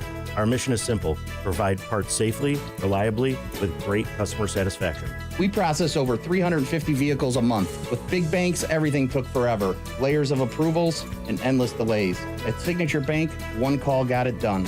Whether it's lending, deposits, or treasury management, they deliver fast. Signature Bank made us feel like family. That's a partnership we deeply appreciate. Signature Bank helps local businesses succeed. Want to learn how Signature Bank can help turn your business vision into reality? Call Signature Bank at 773-467-5600 or visit signaturebank.bank. Member FDIC, Equal Housing Lender. Hello? Sir, this is Officer Peterson. There's been a string of break-ins in the area, and your office, it was hit. Hit? What do you mean? We were robbed? Looks like the back door lock was easily pried open, and they moved through the building like they knew exactly what to take. We see wires everywhere. No computers. What? No computers? I just upgraded everything. Looks like they moved fast. We only found out because a neighboring business had their alarm go off. Do you have any security cameras? No. Nothing. Don't wait until it's too late. Goldilocks protects Chicagoland businesses with custom security solutions. From reinforced commercial doors with keyless entry to cameras and 24/7 monitoring that alerts authorities immediately. Schedule a free on-site assessment at GoldilocksInc.com. Again, that's GoldilocksInc.com. Plus, AM 560 listeners get their first 3 months of monitoring free with a new install. Call 708-889-5600. That's 708-889-5600. Goldilocks, Chicago's premier locksmith doors and security systems company since 1981. Epic parties start at Staples. Now you can grab Party City balloons, decorations, and tableware, plus matching custom invites, banners, and more right at Staples. That was easy. Taking a look at the roads from the Team Hochberg Traffic Center, I'm Sue Aller. We've got lots of police activity on the westbound side of 80, right at 183rd Street. A car slid into a ditch, so lots of activity. Stop and go all the way back to 57. Now, you're in great shape on the Edens. 14 minutes in both directions from Lake Cook to Montrose, and 23 minutes both ways on the Kennedy from O'Hare to the Byrne Interchange. Already stop and go northbound on the Tri-State between the Reagan Memorial and the Ike. 24 in, 14 out on the Eisenhower from Wolf to the Old Post Office, 37 in, 32 out on the Stevenson from Veterans Memorial to Lakeshore, and you've got 18 minutes inbound on the Dan Ryan from 95th to the Byrne Interchange. Outbound is 10. Stop and go on the Bishop Ford inbound between 103rd Street and the Dan Ryan. This report is a service of Mattress Firm. Ready to upgrade to the perfect sleep setup? Let Mattress Firm's sleep experts guide you to the perfect bed at the Memorial Day sale. Top brands, ideal comfort, score unbeatable deals on both. Mattress Firm. They make sleep easy. Chicago's Morning Answer continues next, but now the latest forecast from the Air Right Heating and Cooling Weather Center. Today, expect a mix of sun and clouds, transitioning to overcast skies with a chance of showers later in the day. The high will reach 55 degrees. Tonight, there may be isolated evening showers. Otherwise, the sky will be partly to mostly cloudy and cold with a low of 39. I'm meteorologist Jason Caterina on AM 560, The Answer. Get the latest weather, traffic, and news updates online at 560theanswer.com. Now, from the Signature Bank Studios. If you're looking for the latest news, insight into what it means, and the sharpest opinion, there's only one station in Chicago where you can turn, and it's this one. We're AM 560, The Answer. Good morning. The shooting death of Chicago police officer John Bartholomew has brought new attention to the state's bail reform law, even catching the ire of our Cook County State's Attorney, Eileen Berg. Once again, we are reminded of what it means to take the oath to protect and serve. Officer Bartholomew took that oath and he gave his life for this city. Electronic monitoring is not an alternative to detention.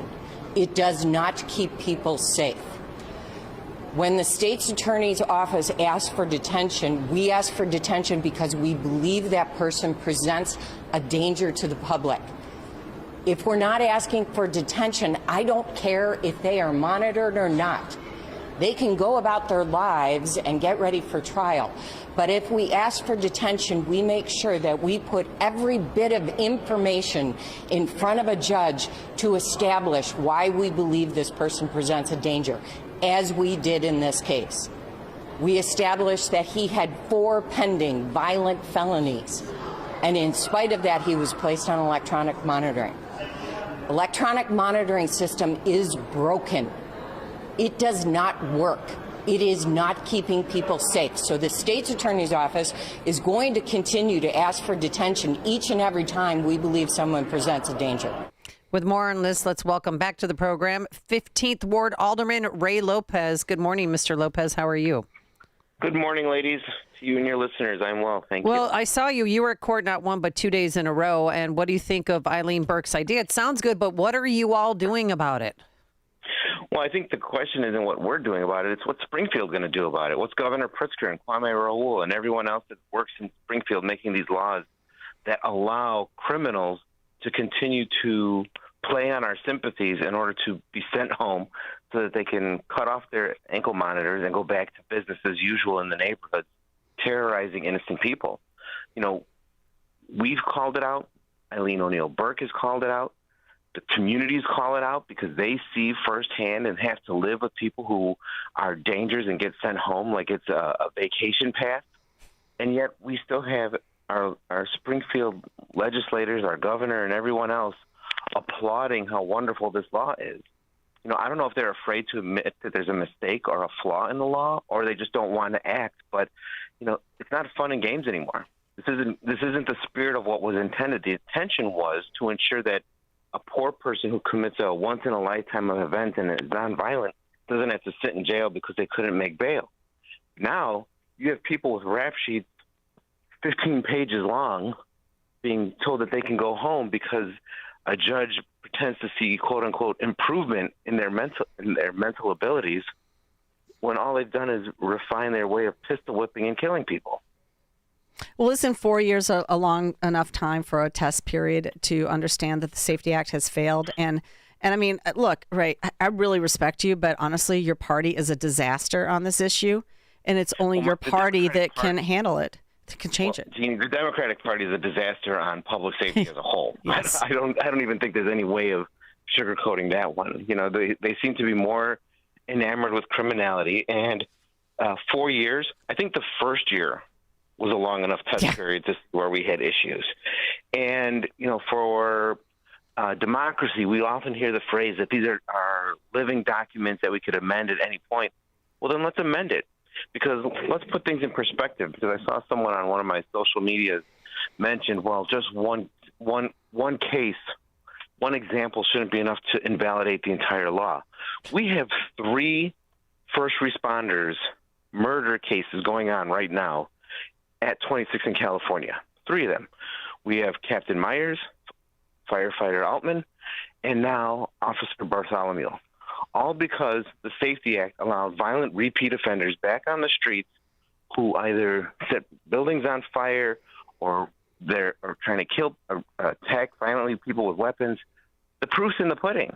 What more do we need? Mm-hmm. Do we need a politician maybe to be killed by this? Not that I'd want that on any of us, but I mean, is that what it's going to take? Because I think that's the only time politicians care is when the laws finally impact them. I don't know. I think they've dug in their heels so much because there's a reporter that keeps asking Brandon Johnson, well, what if your wife, Stacy, was killed by an illegal? It wouldn't matter. I want to turn around and say to the reporter, it doesn't matter. They're not going to change their position on this policy because they've dug their heels in and they don't want to look guilty. They don't want to admit that what the decisions they're making is actually costing people their lives, even people who work for the city, like Chicago police officers and Chicago firefighters. So there's one state senator in Downers Grove, John Curran. He has a new proposal that would mandate detention for any criminal suspect who's accused of committing a violent crime while on ankle monitor. Do you think that'll make a difference, or is it a start? I think it's a start in a long overdue conversation. I doubt it's going to go anywhere thanks to the rules of the House and Senate in Springfield. But look, there's an even simpler fix. How about no repeat offenders How about we just detain all repeat offenders? Yeah, exactly. No electronic monitoring for repeat offenders. What Eileen O'Neill Burke said, it makes perfect sense to me. If you have somebody who is a repeat offender and you know he's dangerous, don't let him out. It's not rocket science, and most people can understand and appreciate that. Because if you're committed to that lifestyle, odds are you're going to find a way to go back to that lifestyle. So could you, we have a little problem here. Apparently, there's still down about 2,000 police officers in the city of Chicago. And it's pretty obvious here that there's zero follow-up when somebody actually is in violation of their parole or in violation of their electronic monitoring. And in the case of this shooter, he was in violation of both at the time when he shot the two police officers. So nobody is doing the follow-up that's necessary when you put them on parole or EM. What's being done about that? Well, I think it's easy to point the fingers at Chicago Police Department and say, in this situation, you had a guy who violated parole, standing warrants and all that. Why didn't anyone get him? No, I don't want to point the finger at them. I'm pointing the finger at a process that is obviously broken, and that either they need more manning or something's not happening. But I think, ladies, the problem with that question, and I have to always clarify that, is that the police aren't responsible for that. Mm-hmm. The county sheriff, the judges, the chief judge now is responsible for electronic monitoring, and ergo, who's in violation of it.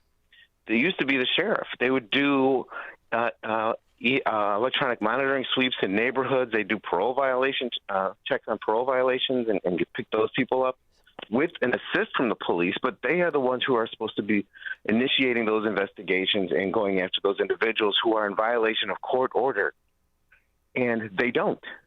So the Cook County judicial system and all of its partners, whether it's the sheriff, the chief judge, and what have you, are all turning and washing their hands of this issue, of trying to absolve themselves of any responsibility when it's their failures that are putting our police officers on the line every single day. So I heard from a very reliable source that Judge Like, when he found out that Alfonso Talley cut off his ankle monitor or turned it off somehow, did not report that, did not follow protocol and report that to Cook County Chief Judge Charles Beach. Have you heard that too? I have not, but if he did, then he obviously has blood on his hands now. Well, Pritzker seems to be blaming the judge at this point. In fact, he flat out said that he blames the judge and that the judge should have detained him.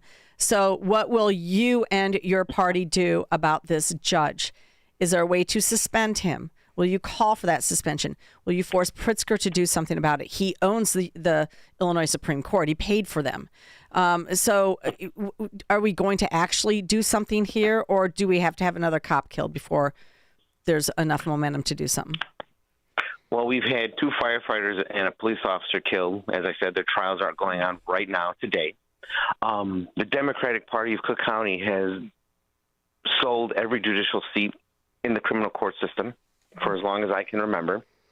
And sadly, these judges are carrying out the narrative that the Democratic Party espouses now when it comes to public safety, which is that law enforcement is bad, criminals are good. And I would imagine that most judges that want to advance upwards, whether it's to the appellate or the Supreme Court, are not trying to take too hard a stance on crime because they know that the party will never push them, will never elevate them to a higher office because they didn't toe the party line when it comes to being supportive of criminals and allowing them to go home even when they commit murder. Now, I personally believe that politicians don't change their behavior until they realize their jobs are on the line, which is why at the press conference the other day, and I'll probably reiterate it again later, and I'll definitely say it today on your show, if we have to start saying no to retention writ large, do a throw the bums out campaign, I'm fine with that. Because I think at some point you have to send a message that we are tired of judges making our streets dangerous. They are doing the exact opposite of what their oath of office is to do, which is to execute the laws, pass judgment, and ultimately keep our community safe. They are endangering lives every single day from one corner of the state to the other, but especially in Cook County, from one corner of the county to the next. And we need to start taking action because ultimately what's going to happen is vigilantism. Because if you can't rely on the courts to keep you safe, people will find ways to keep themselves safe. The strangest part, though, is now that the electronic monitoring system has moved from the Cook County Sheriff's Department to the chief judge, you can't FOIA that office. Which, that's easy for them to hide things, I think. But we'll find out what's going to happen. We'll obviously keep on top of this story. On the retention of judges, look, It's 2 years before Judge Like is up for retention. He's not up for retention until 2028. And voters have a short memory span. So, I mean, are we going to go 2 more years of him making decisions like this? No. Or are we going to go 2 more years where, okay, great, I'll do what I should do now after this egregious case. But in the meantime, we've got XYZ judges still letting offenders out. I mean, this has got to stop now. Jeannie, you answered your own question because you asked what's the governor, what's the party, what's everyone going to do? Yep.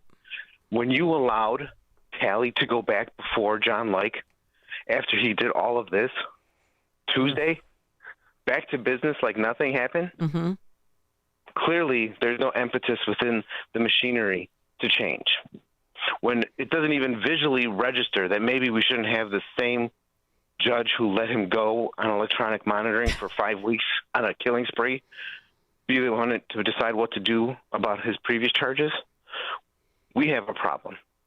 And it will take an outside force to rectify it because clearly it was left to their own devices.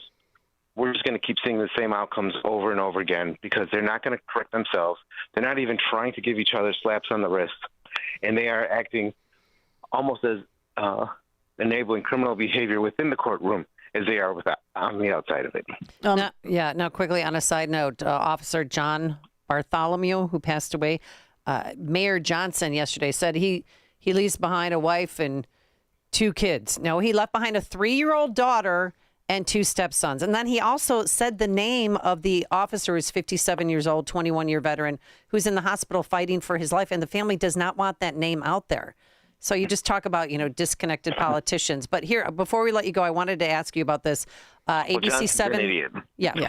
Wait, what did you say? I couldn't hear you. You were breaking up. I said Johnson's an idiot. Well, listen to this idiotic plan. He's going to turn into, we've talked about this on the show, too, on the station, that turning those vacant buildings in the Loop into basically CHA housing. And he doubled down. Guys, it's coming. Just want to ask, we see the empty storefronts and we see lower than desired office occupancy. What is your administration's plans to help investors see the Loop as a valuable asset in their portfolio? Yeah, well, thank you for that question. First of all, I want to thank the Loop Alliance for all the work that they've done and continue to do in partnering with my administration as we build out our 2050 plan. One of the first things that we did was early out in my administration, we had to reimagine old office space, right? Because what COVID exposed is that there are other ways in which business can improve its bottom line, and storefronts is not the only way. And so through my $1.25 billion bond investment to build more affordable homes, while also initiating our Cut the Tape initiative to streamline processes and procedures to make it easier to do business with the city of Chicago. Those were the 2 top actions that I put forward. And as a result of that, we are converting old office space into housing, of which 30% of it is going to be affordable housing. I mean, you want to talk about driving business away. That's the way to do it. What are your thoughts? We'd need 2 segments to explain just how dumb everything he said is in that 5-second soundbite. But let me start with some real high-level stuff. Yes, the mayor did push for a $1.25 billion borrowing plan to increase housing funding, of which 15% of that, roughly $175 million, is going to be eaten by his delegate agencies as patronage moving forward. 2, the apartment units he's talking about downtown cost roughly $1 million each. What? Yes. Yes. Can I apply? So obscure. Yeah, sure. If you're willing to give the mayor's kickback, absolutely, you can apply. 3, when you talk about cutting the red tape, he's actually made more bureaucratic paperwork to get through this process than less. I think Alderman Conway said the handbook for housing used to be like 59 pages. Now it's 95 pages. And lastly, what no one ever wants to talk about is the fact that all of Cook County, and particularly Chicago, felt the massive 16% property tax shift because of what's happening downtown. As you switch properties from commercial to residential, their taxing changes, and the burden gets spread out further into the neighborhood. So while we're all applauding the change, the turnaround of commercial space downtown, that means all of our residential property taxes are going to feel the pinch for the decades to come. Text message from 847. Jeannie and AB, can you please ask him why he is still a Democrat? You have a minute. Go. Not every Democrat is insane. There has to be a goalpost that reminds people where sanity is in this party. I've been a Democrat since I was in high school. I remember what real Democrats used to be, ones that believed in accountability, ones who believed in public safety, ones who believed that government could be an answer. And I still think that to be true. I can't help it that 90% of the party's lost its mind and dyed its hair purple, but my hair still remains natural. All right, we're going to have to leave it there. Thank you so much. Thank you, Ray. Alderman Ray Lopez, 15th Ward, and he joined us on the Alpha Wealth Group answer line. This is the morning show more Chicago radio listeners are choosing. This is Chicago's Morning Answer on AM 560. The Answer.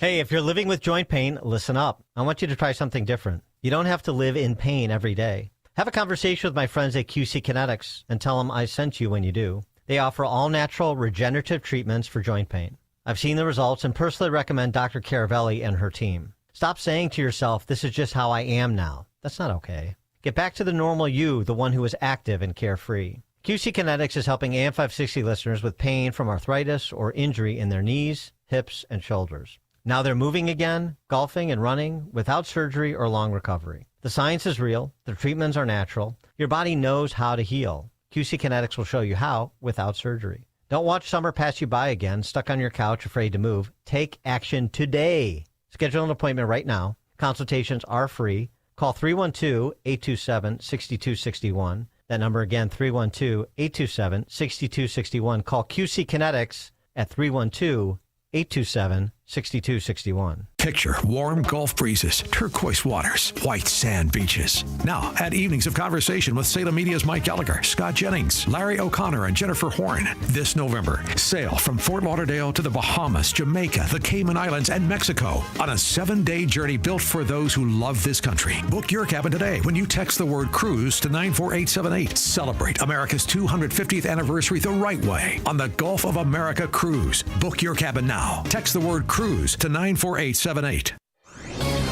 This is Carol Platt-Liebau for townhall.com. Our First Amendment is a cherished guarantee. Every American has the right to criticize elected officials, even in harsh terms, so long as there's no incitement to imminent violence. But having a right to say something doesn't necessarily make it right to say. And too many in our cultural elite have normalized reckless rhetoric about President Trump. Among others, ABC host Jimmy Kimmel recently joked about the First Lady becoming an expectant widow. Congressman Dan Goldman called for Trump to be eliminated from public life. Former President Biden urged putting Trump in the bullseye. None of that is illegal, nor are they responsible for a criminal's actions. But after 3 attempts on President Trump's life, left-wing elites should ask themselves whether flirting with assassination rhetoric is morally defensible, even if they have every right to engage in it. I'm Carol Platt-Liebau. On Salem News Channel, principled voices are shaping today's conversation. Scott Jennings brings clarity to the toughest debates. Josh Hammer's blistering commentary puts politics and culture on trial. And Alex Marlowe's insight connects us to what matters most. Watch anytime on Samsung TV Plus, Pluto TV, or find us on your screen at snc.tv. 3 new shows, 1 powerful lineup. Salem News Channel, across America. Need a little hope in your life? Listen to Truth for Life with Alistair Begg every weekday morning starting at 7:30 a.m. on our sister station, AM 1160. Hope for your life. AM 560, The Answer. Text message, Reagan left the Democrat Party. Dershowitz left. What if RFK Jr. time for Ray Lopez to leave or at least become an independent. All right, thanks for listening. All right, coming up on Chicago's Morning Answer, Congresswoman Mary Miller will join us. What are you guys actually doing in Congress right now? We want to know. People are scratching their heads. And then later, meet two congressional candidates, both females, one from Pennsylvania, one from California.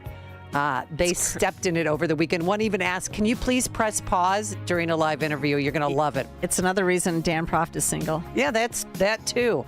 Today, some sunshine, a high of 55 degrees at 7 a.m. WIND, Chicago. Operation Epic Fury is a shameful American failure. I'm Dave Anthony, Fox News. That is the message out today from Iran's supreme leader. The written statement was read out on Iranian state TV. It quotes Ayatollah Mojtaba Khamenei as saying the only place Americans belong in the Persian Gulf is at the bottom of its waters. Iran's supreme leader adding that the bright future of the region will be one without America. He also promises to protect the Islamic Republic's nuclear and missile capabilities as a national asset. That's Fox's Jonathan Savage. The statement comes the day after President Trump said, they've come a long way. The question is whether or not they're going to go far enough. Warning them to, quote, get smart soon and agree to a deal that ends its nuclear weapons program. Fox's Brian Yennis in Tel Aviv. Axios reports the president is set to be briefed this morning on military options. Quote, CENTCOM has prepared a plan for a short and powerful wave of strikes on Iran, likely including infrastructure targets, in hopes of breaking the negotiating deadlock. Now, oil prices are down a little this morning, but they've surged this week, and so is gas. The price at the pump up another 8 cents today.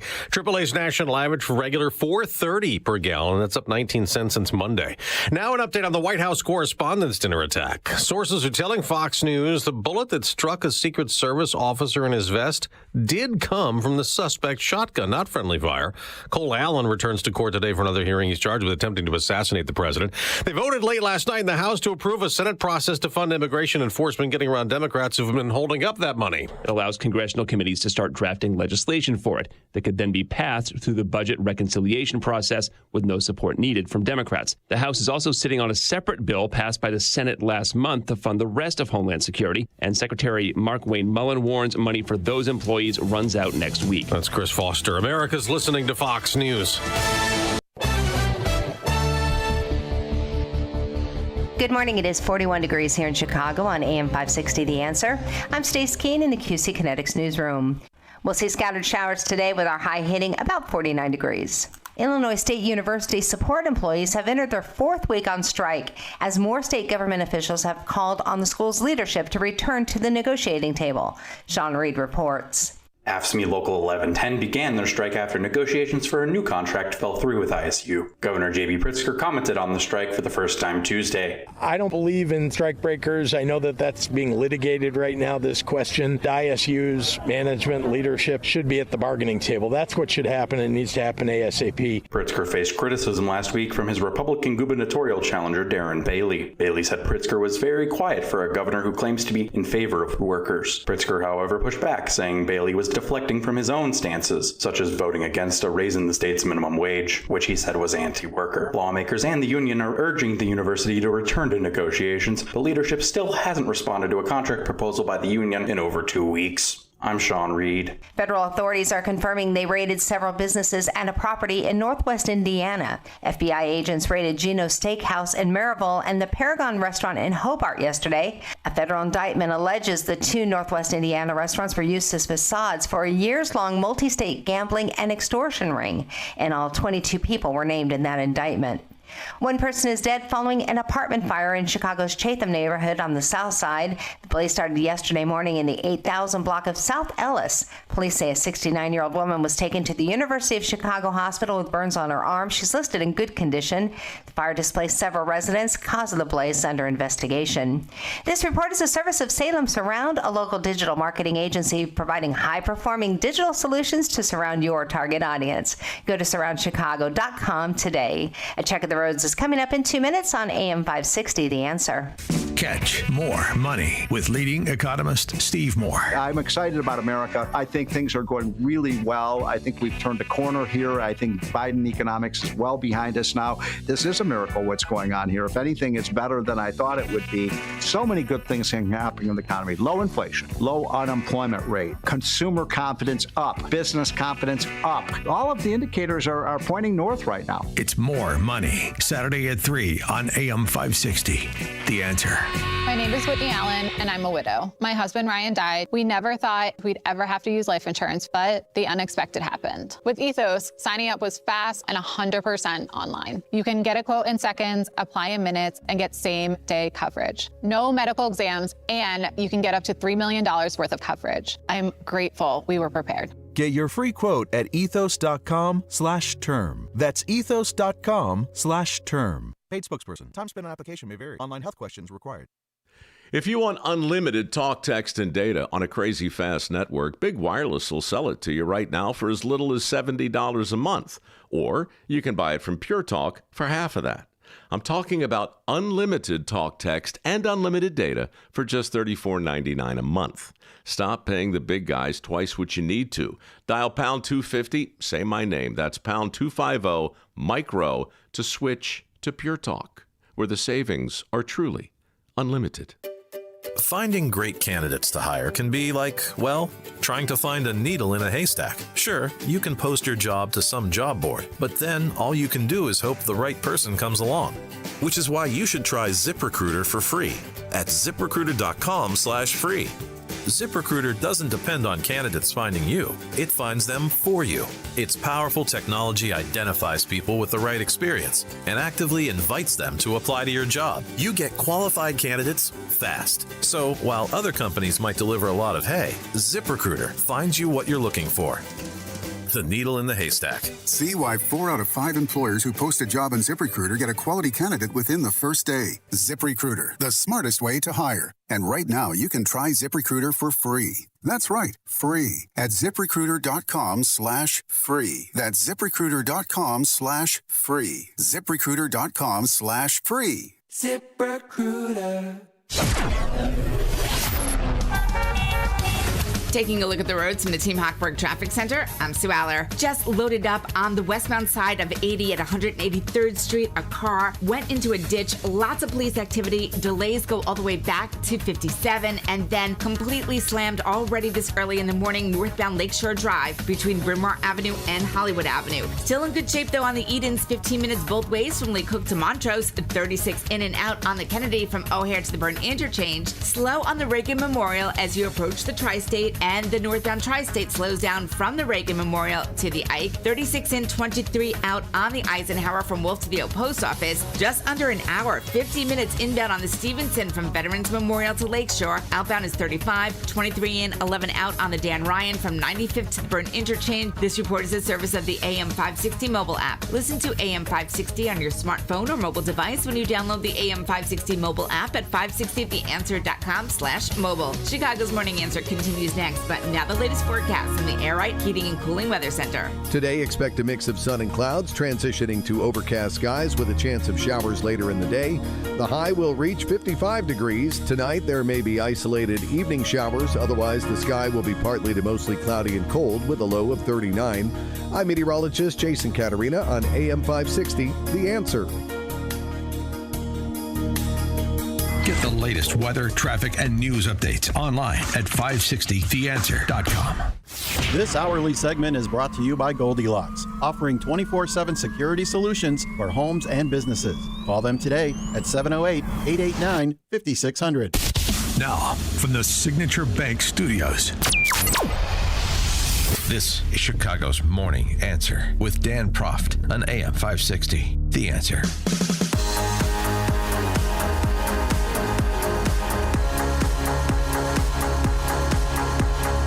Welcome back. It's Jeannie Ives and Amy Jacobson attempting to fill in for Dan. We're trying. I forgot that it was his birthday yesterday. He turned 54, but he Botoxes, so he really looks 30, ladies, He and does he's not still single. Botox. No, I know, but wouldn't it be funny if he did? It's all that that Florida sunshine.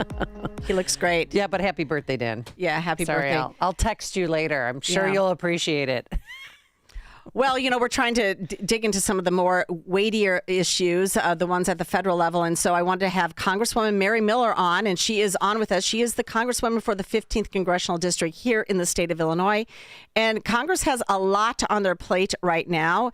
And we just wanted to get sort of an idea of where some of that's going. Now, The Hill wrote an article just this week called This Week on the Hill. Lawmakers head into Hell Week with FISA and Reconciliation 2.0 going on. And in their article, they say the House is heading into a high-stakes week as lawmakers juggle a budget blueprint for a second reconciliation bill, alongside a measure to extend the Foreign Intelligence Surveillance Act, FISA, warrantless surveillance powers, all before departing for recess next week. Most pressing on the agenda is an extension of Section 702 of FISA, which allows the government to spy on foreigners abroad without a warrant. The section expires Thursday, giving Speaker Mike Johnson limited time to rally Republicans around a deal.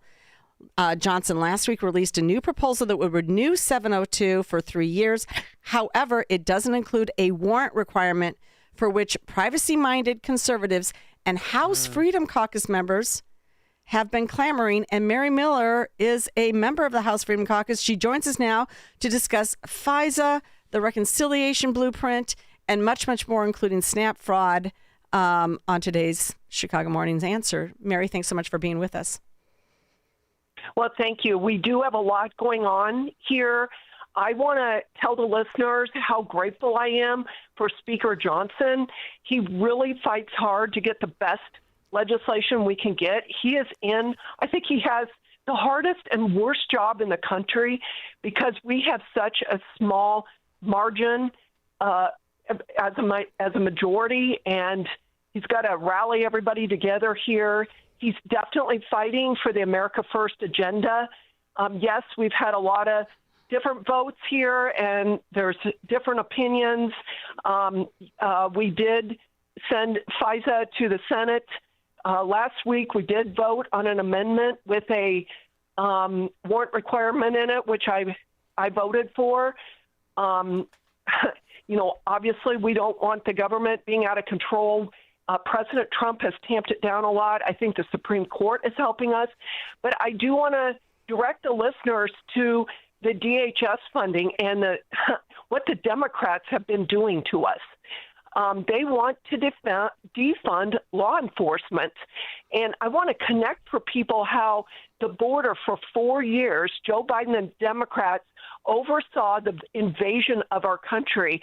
And now they want to put national security on the line because they don't want ICE and DHS to be able to do their job and deport these criminal illegals. Yeah, well, and then you also just recently had that vote. What was it? 186 Democrats voted against deportation when illegals are found to have frauded the government. I mean, yes. How do you even get along with these people? It's really hard. Sometimes I just am quietly praying. I do want to encourage the listeners to pray for the country because we are in a hard spot. For more than 70 days, the very agency that's responsible for protecting the President of the United States and securing our homeland has been caught in this Democrat-driven funding standoff. And it's a deliberate political strategy by the far left. They don't care. They care about maintaining power. And I want to bring up also that we've had a big win in the Supreme Court when they ruled against racial districting. And that's really going to hurt the Democrats because they've cut themselves all kinds of districts in the South, based on race. And, that's going to hurt them to try to get the majority in the midterms. But J.B. Pritzker, Okay, go ahead. No, Mary, so, it is interesting that you bring up the redistricting thing because they did talk specifically about all these racially gerrymandered districts in the South, but I have got to point to the Illinois 3rd District, which I am in, which Deli Ramirez, the proud Guatemalan, represents. I mean, that was designed for Hispanic. They flat out say that it's designed for it, even though mainstream legacy media says they know it was designed for Hispanic. That needs to be challenged in the court system, in my opinion. And last night, on Laura Ingram's show, and I almost texted you the picture, I will after this, she actually put up a map of Illinois, and she outlined your district as representation of a gerrymandered district. But what she's, left out of there is the fact that yours looks gerrymandered, and it is. But it's a conservative gerrymandered only so that they could get their Democrat gerrymanders in and snake them through with the 13th. That's the reason for the gerrymander. So it was sort of like a not a really good representation of a gerrymander because she didn't fully explain why your 15th looked that way. Yours is not a racially designed district. It is one that was left over from Democrats, redistricting. Well, the Democrats are not going to stop. They don't care about the American people. They care about replacing Americans at the polls so that they can maintain power. That's what pretty much everything is about. And, I'm fighting back. President Trump is. Like I say, Speaker Johnson's doing his best here. But it does tie into the election integrity Save America Act, and the Democrats are 100% opposed to that, and it's actually got bipartisan support. Democrats and Republicans, 80% of Americans want voter ID and proof of citizenship. This is all tied together, opening the border, defunding our ICE and Border Patrol, and then refusing to require common sense voter legislation so that we can make sure that only eligible citizens are voting. This is all about them maintaining power. So Congresswoman Mary Miller, excuse me, I'm so sorry. I'm talking about Christian Mitchell. He's the new lieutenant governor candidate with Governor Pritzker. And they said that this decision yesterday, the 6-3 decision by the U.S. Supreme Court, is gutting the 1965 Voting Rights Act. Here they are. This is an attempt at a bloodless coup. That's what just happened at the Supreme Court. They gutted the Voting Rights Act, the law that protects your right to vote. Why? Because Trump and his allies, they can't win, so they cheated. They silence black and brown voters. They rig our elections. No tanks, no troops, just laws and court decisions. And if you don't pay attention, it'll work. So, Congresswoman Mary Miller, what do you say to that? I say how grateful I am for media like yours that will speak the truth to people. They are the liars. They gaslight. And after the 2020 election, I heard a Democrat give a House floor speech saying that Republicans had passed over 300 voter suppression laws to try to keep black and brown people from being able to access their voter rights. They lie. I don't know what else to say. Well, no, I know what else to say, Mary. Mary, wait a minute. What did they do to your husband, Chris Miller? Oh, tell us. What did they do? When they redistricted everything, they first of all, they put 14 Republicans together into 7 districts to force them to run off against each other. They did the same thing with your district, right? It forced you into the you and boss together. And then they basically, your husband has an apartment elsewhere and lives elsewhere so that he can still represent the 110th representative district because they split your property intentionally down the middle of your property. Yeah. What? That's what they so did. Half a house is here and half a house, or their mailbox garages may be here. To multiple members. Wait. All you have to do is look at the Illinois map. That's what they did. It's a visual of the gerrymandering that Democrats do when they get in power.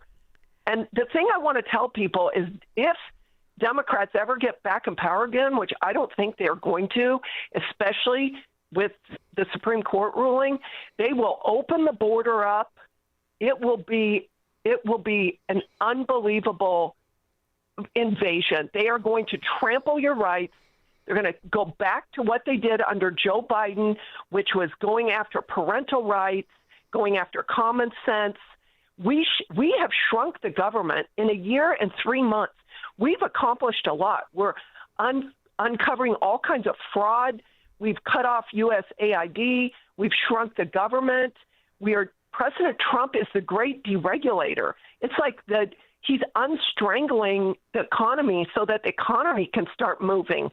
And by removing ridiculous regulations, including all these climate regulations, which I don't know if you saw Al Gore. I think he's switching now from climate, we're gonna burn up, to now we're going to have a freeze out again. Yeah, it's going to be an ice age. Well, he's got to stay busy. He's got to be hawking something. So wait, real quick before we move on. So is maybe your kitchen in one district and then the living room in a different, or how does that? How did that line work? Well, we rent a place and we have a farm that's in both districts. So the farm is split. Their physical farm is split between two districts, and their house was put in a new district. Oh my God! Forcing him to pitch a tent and live on the other side of the line. Exactly. Oh my gosh! And he so does. The Democrats knew exactly what they're doing just to mess with Republicans. But he's not the only one that they did this to. They did this to other Republicans as well. Mary, before we let you go, though, I did want to talk about the SNAP fraud because it's a huge deal in the state of Illinois. Apparently, the penalty, for not being within, having an error rate that's over 10% is huge. And in Illinois, it's going to cost them $705 million annually if they don't clear this up. And I applaud the federal government for forcing Illinois to do what it should always be doing, which is cleaning up their SNAP rolls. What say you about all this? Well, no surprise to anyone, Pritzker will not cooperate. And so there's a lawsuit there. But the other thing I want to say is, in light of deportations, the more we cut off taxpayer-funded benefits to illegals, the more incentive they will have to leave. And I fought really hard to make sure that SNAP benefits go to eligible American citizens. But I think one reason Pritzker doesn't want to release the SNAP rolls for Illinois is that there's all kinds of illegals on it and thousands of individuals fraudulently receiving benefits. Why else wouldn't he release the SNAP rolls? He knows that they have fraud, and he's covering it up. I mean, they've uncovered 186,000 dead SNAP recipients, and there's still 22 states that are not cooperating. Well, it's the voter rolls. They don't want to reveal any of their information. It should be public information. We should all be able to help clear this up. It should be open-ended. If you're on a government payroll, sorry, we need to know your name. Yes, absolutely. All right, Congresswoman Mary Miller, I want to thank you for spending a little bit of time with us today and bringing us up to speed about what's happening in Congress. Good luck with everything going on there, and God bless you. Thank you. Thank you. And she joined us on the Alpha Wealth Group answer line. This is Chicago's Morning Answer. Your show keeps me alive during the week. There's nobody I'd rather listen to between 5 and 9 in the morning than you guys. On AM 560, The Answer. Platform safety is critical at your commercial and industrial facility. Keeping people safe and meeting OSHA requirements isn't optional. That's why Vans Industrial offers free platform inspections by professional structural engineers who know exactly what to look for. Problems with platforms, ladders, or stairs can lead to costly fines or worse. Vans Industrial helps you meet OSHA standards to protect people in your facility. Hi, I'm Dave Van Camp, president of Vans Industrial. With decades of experience, I bring long-standing industry knowledge from inspecting, correcting, and replacing countless platforms to make facilities safer. Vans Industrial is a specialty contractor equipped to modify or replace steel catwalks, handrails, stairways, and ladders. Our union building trades professionals fabricate and install high-quality steel systems that create safer work environments. Call 833-VANS-IND for a free platform inspection by professional structural engineers. See what else we can do for you. Visit vansindustrial.com. That's VANS Industrial.com. Hey Chicagoland, it's Jeff from Jeff Buys Your House. If you recently inherited a property, you're likely navigating a lot right now. loss, family decisions, and maybe some difficult conversations. And now there's a house to figure out. Here's what we've learned from helping hundreds of families since 2007. Every inherited home situation is different, and we're not here to judge. We're here to help. Our veteran-led team has seen it all. Houses that need major repairs, properties full of a lifetime of belongings, and families that just want a simple solution so they can move forward. Here's what you need to know. You don't need to repair anything or clear anything out. We'll give you a straightforward cash offer with no obligation, and you choose the closing timeline. Simple, respectful, straightforward.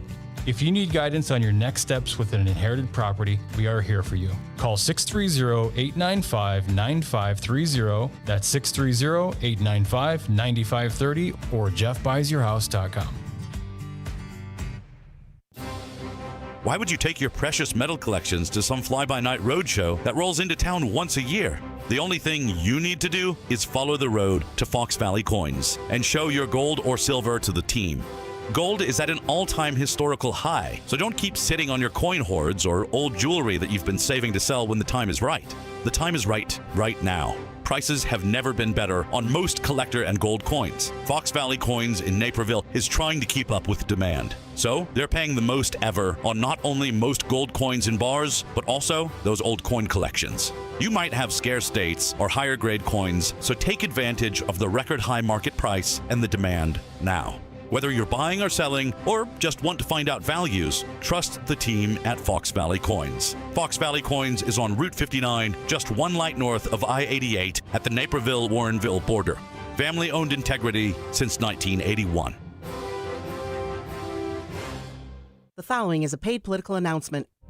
Conservative Rick Niemeyer has represented us in Northwest Indiana for many years, and he's notched conservative victories win after win.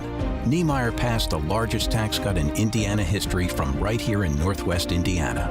And he stood up to protect Indiana farmland from Chinese companies, closed every loophole from foreign ownership to protect our way of life and our food supply. And guess who passed constitutional carry for the whole state of Indiana? It was Rick Niemeyer from Lowell, Indiana. Oh, and he banned biological boys and girls sports, too, standing up for farmers, families, and values. That's why Rick Niemeyer has been endorsed by the Indiana Farm Bureau, the NRA, Indiana Right to Life, and more. Now Niemeyer is fighting the tough issues of today, standing up to NIPSCO and their rate hikes, and protecting farmers' property rights against the land grabs of pipeline companies.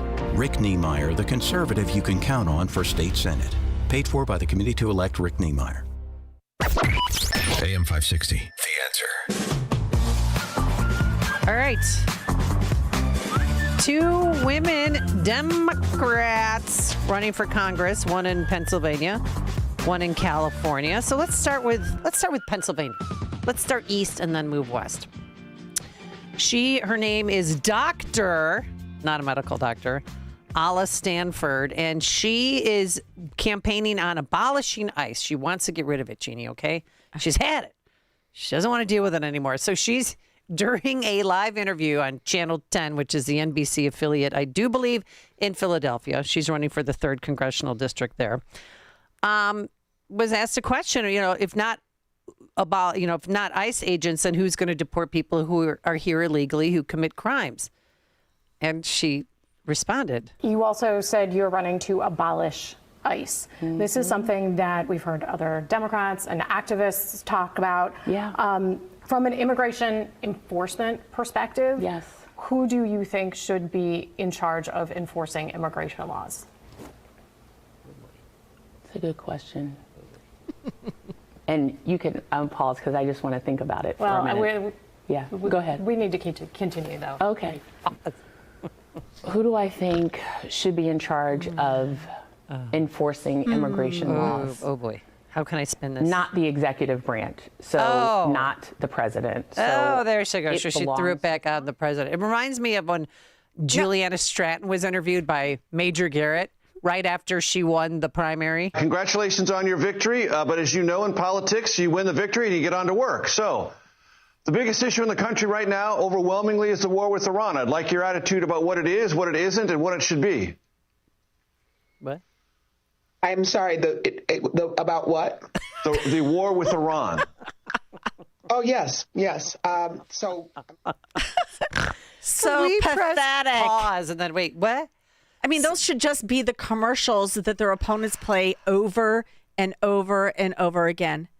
No, I mean, you If don't you're going to have make a declarative statement, like, we're going to abolish ICE, you better have a backup plan. Well, then if not ICE, then what agency do you want to reinforce the laws of this country? If you're running for Congress and you don't know what the executive branch's duties are, I have a problem with that. Oh, yeah. Okay, now the next one, I hate when people on the left celebrate their abortions. But this woman, and you got to hear the whole thing. She's Democrat U.S. congressional candidate Esther Kim Verrett. She has 2 kids. Then when she was 41, she became pregnant. And she talks about it. And it's very uncomfortable. But listen to the whole thing, because think of how high and mighty these politicians think of themselves. Both of my abortions were very early. So it was like before. The first one was definitely like, I would say, oh my God, 8 weeks. And then the other one was at 5. You know, it's like, it's very early. But you make a decision for yourself. And that's obviously different from the decision I made when I was 41, because I already had 2 kids and we had done IVF. So we have, I don't know how controversial this is, but like we have 5 other embryos on ice right now. It's really crazy, because I think back to that moment where my husband and I looked at each other, and we know that for us, we've only wanted 2 kids, a boy and a girl. We got one of each. We were like, we're done. But we're big environmentalists. For us, philosophically, we don't want to overburden our footprint like on the world. Climate change. And we're not the kind of people that are like, I just want a lot of children and I don't know how to explain it. Like, I know exactly why we just wanted to. We wanted just to replace ourselves and not overburden anybody else or the world. We wanted a boy and a girl to replace me and my husband. Well, maybe at 75, she can take herself out, just like Zeke Emanuel says that you should do. You know, at 75, right. you're not useful anymore. So maybe she'll make that decision. Just take yourself out, lady. I mean, it's disgusting. So high and mighty. Look at me, and I'm replacing me. It's and my so husband's arrogant. That's the word I was looking for. Completely arrogant. And by the way, Zeke Emanuel, he's now nearing 75, so he's changing his tune. Is he? Yes. No. Well, you know, he doesn't want death panels anymore, Jeannie, because now, you know, people are living longer. 80's the new 60, don't you know? That's how that's going down. All right, coming up on Chicago's Morning Answer, we are so excited to welcome back to the program Liz Collin, former anchor in Minneapolis. She now runs Alpha News. She is the producer of The Fall of Minneapolis, and they have a new documentary coming out. But first, let's check the headlines. Good morning. It is 41 degrees here in Chicago on AM 560 The Answer. I'm Stace Keene in the QC Kinetics newsroom. The man charged with murdering a Loyola University student last month is pleading not guilty. Sheridan Gorman's mother and father were in attendance yesterday as their daughter's suspected killer, Jose Medina, entered a not guilty plea in court. Our daughter was beautiful on the inside and out. She really mattered. We're going to get justice for her. Medina is facing first-degree murder and weapons charges. Prosecutors saying he shot and killed 18-year-old Gorman near the pier at Toby Prince Beach on March 19th. Department of Homeland Security says he's a Venezuelan migrant who is living in the U.S. illegally. And University of Illinois Chicago unionized graduate workers are on day 3 of their strike. The Graduate Employees Organization has bargained with the UIC administration for a year and failed to reach a contract. Sticking points are wages and health insurance. Union also wants assurance that artificial intelligence will not be used in place of union labor. Graduate workers at UIC teach classes and conduct research. News is a service of American Beam and Steel, structural repair licensed contractors for your home and business. Search for American Beam and Steel online to schedule your consultation directly with the owner, Mark. American Beam and Steel. A check of the roads is coming up in 2 minutes on AM 560 The Answer. Looking for a powerful way to support your immune system? Now's your chance to win a free bottle of Virago, the immune enhancement cocktail made with 23 science-backed ingredients, including vitamins, minerals, antioxidants, and natural nutraceuticals designed to support your body's natural defenses. 10 winners will each receive a free bottle. Hey, don't miss your shot to boost your wellness routine. Enter today at 560theanswer.com/immune. That's 560theanswer.com/IMMUNE. Let me ask you something. Does your garage floor look bad? Covered in salt, cracked, or stained from the winter's brutal blast? Well, I've got a fix for you so you can start enjoying your garage this spring. Contact my good friends at Level 10 Coatings. Level 10 brought my garage floor from dirty and gross to showroom, shiny new in just one day. Level 10 Coatings can do the same for you. A quick and easy fix, permanent durable solution. Guaranteed to never chip or peel. Get it done now so you can enjoy your garage this spring and summer. Schedule your free quote today and mention me, Amy, for $500 off. Visit level10coatings.com. That's level, the number 10, coatings.com. Level10coatings.com or call 855-510-2628. Again, that's 855-510-2628. Level 10 Coatings, your premier concrete coating experts. I'd like to tell you about a man named Phineas who as a child survived the Holocaust. Phineas survived because Christians hid him from the Nazis, risking everything to save his life. Today, Phineas is in his 80s. He can no longer stand on his own or even leave his home to receive medical care. And when sirens sound and missiles fall, he doesn't have the time or the strength to reach safety. But once again, Christians are helping to save his life. Through the International Fellowship of Christians and Jews, a mobile clinic brings doctors and medicine right to Phineas's doorstep, providing care that he otherwise would not receive, especially during a time of war. Phineas said, "Christians saved my life during the Holocaust, and now again, they are helping me." As Israel's Holocaust Remembrance Day approaches, remember these precious children of God by lifting them up in prayer, asking for his protection, his comfort, and his peace. Stand with Israel in prayer by visiting supportifcj.org. That's supportifcj.org. Epic parties start at Staples. Now you can grab Party City balloons, decorations, and tableware, plus matching custom invites, banners, and more right at Staples. That was easy.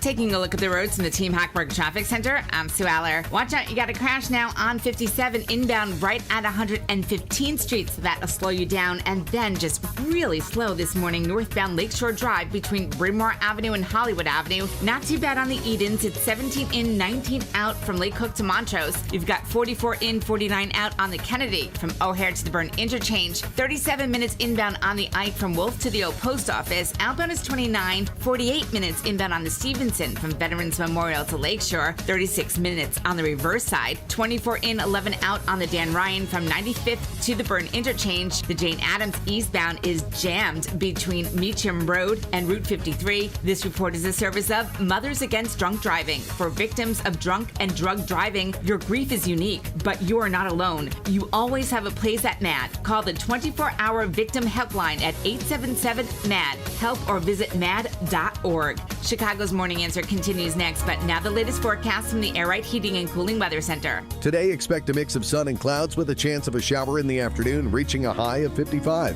Tonight, there may be evening showers in some areas. Otherwise, it'll be partly to mostly cloudy and chilly with a low of 39. Tomorrow will be mainly cloudy and cold with a high of 50. An afternoon shower is possible. I'm meteorologist Jason Caterina on AM 560, The Answer.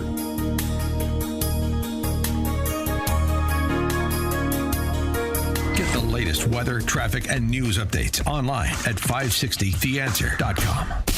Now, from the Signature Bank Studios.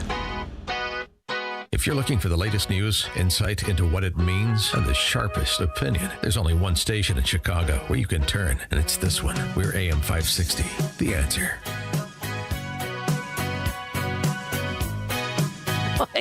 All right, Liz Collin from Alpha News has a new documentary coming up in June called Minnesota Mao. You may remember her work from the fall of Minneapolis. But we're going to start with her about Governor Tim Walz because they had 22 different learning care centers rated and autism centers. And the feds did it, but he claimed credit for it. We've created additional checks and balances. We've brought on more investigators, more auditors, more law enforcement agencies, as well as an outside firm to take a look at high-risk programs. People who have ripped us off are getting caught, and they are going to jail, just like today. I've said the buck stops with me. And as I know some of you will take that as an open invitation to play politics with every incident of fraud that takes place here in Minnesota, even though I have to tell you, the statistics show it's happening in red states more than here, but so be it. I just can't take Tampon Tim seriously. Kash Patel pushed back, though, when he was taking credit for those 22 raids, saying, come again? This FBI and DOJ with our DHS partners drafted and executed every search warrant today, but go ahead and take credit for our work while we smoke out the fraud plaguing Minnesota under your governorship. So, and he delivered that comment that you just heard during his State of the State, which will be his last one, because he's going bye-bye and not too soon. So with that, let's welcome to the program Liz Collins. She's a multi-Emmy Award-winning reporter and anchor, now in charge of Alpha News, and she is the producer, as we mentioned, of The Fall of Minneapolis, which everyone should see, and I wish every child in schools in America could see it as well. And they also have Minnesota Mao coming out. Good morning, Liz. How are you? Good morning, Amy and Jeannie. Doing well. Never a dull moment here. Hope you guys are doing well also. Thanks for having me back on. So I know Nick Shirley brought it to national attention that there was Somalian fraud going on at learning centers and autism centers. But CCO had done a story on it in 2018, I believe. But why did it take him to catapult it to the level where people were actually paying attention? Yeah, you know, the fraud situation in Minnesota has been, I would say, for a decade. I encourage listeners to head to alphanews.org. Right at the top, there's Fraud in Minnesota. We have a page, all of our stories. It's literally, I think, hundreds. I mean, well over, I would say, 400 at this point. Stories that date back decades. But it received a lot of attention, I will say, back when charges were first filed in 2022. And this is when 90 people were charged with future fraud. Those prosecutions are still going on in court. I think they've sentenced so far about 70 of those. I think it's like 87% are Somali defendants related to that fraud.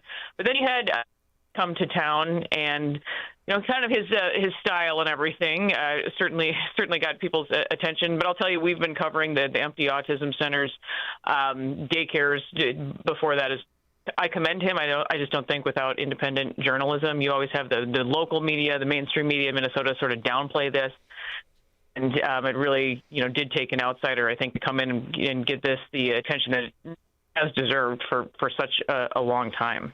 But knowing that, then it's highly problematic for Walz to now waltz in and essentially claim credit for cleaning up the fraud when you're saying, hey, 2022, we were highlighting this. Even before that, we were highlighting this. Multiple articles highlighting this.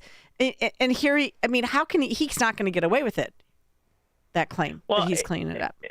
Nothing really ceases to amaze us when it comes to what comes out of the mouth of Governor Tim Walz.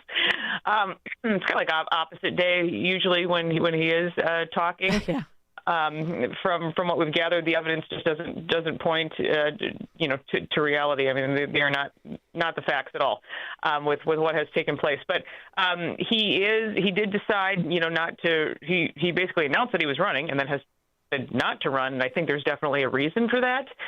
We've been highlighting in our reporting the connections to Attorney General Keith Ellison, the connections to Governor Walz. Again, you have campaign donations going to so many of these people from the actual fraudsters themselves.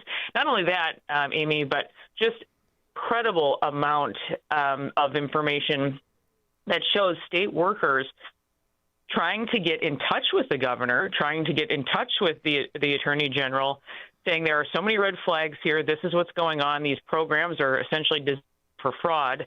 Emails not returned, phone calls not returned. Not only that, the stories of retaliation against these whistleblowers is something I've never seen before in my 20 years as a reporter. Some people marched out of the building, demoralized, demoted in some cases. So again, there's a reason that Walz is not running again. Well, Brandon Gill's one of my favorite congressmen. Here's him questioning Walz on that fraud because this is so glaringly, obviously problematic. Take a listen. When did you become governor? In January of 2019. In 2019. Okay. So using 2018 as a baseline, do you know what that program paid in Medicaid claims? I do not, Congressman. It's about $671,000. Do you know what that program paid in Medicaid claims in 2024? I don't have the number in front of me. $342 million. That's about a 500x increase over 6 years. Was there 500 times the number of autism patients in that time period? I couldn't speak specifically to it, but I will say, Congressman, that doesn't sound reasonable, right? You don't think there was a 500x increase in the number of autism patients in 6 years, right? Correct, and that's why we ordered on-site visits starting back in 2024. So we agree that doesn't sound reasonable. I mean, so obvious. This is ridiculous. Yeah.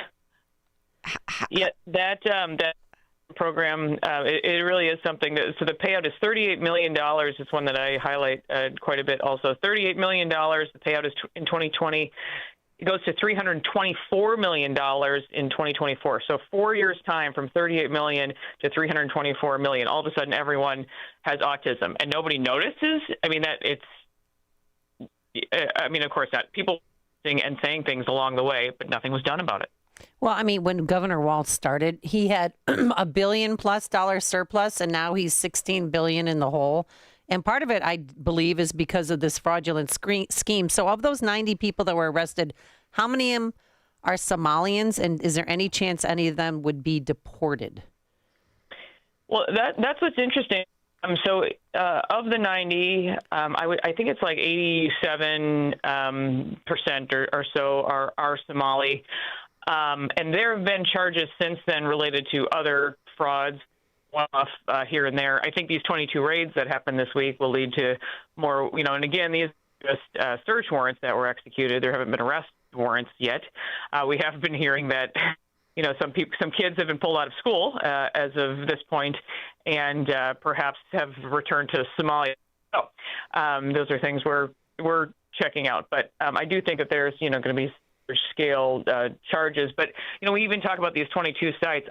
We've heard from state investigators that there are 5,000 residential addresses in Minnesota are under investigation currently. So that I think you get a better idea of just how massive this is. This is still ongoing. I mean, it's very much in your face, out in the open.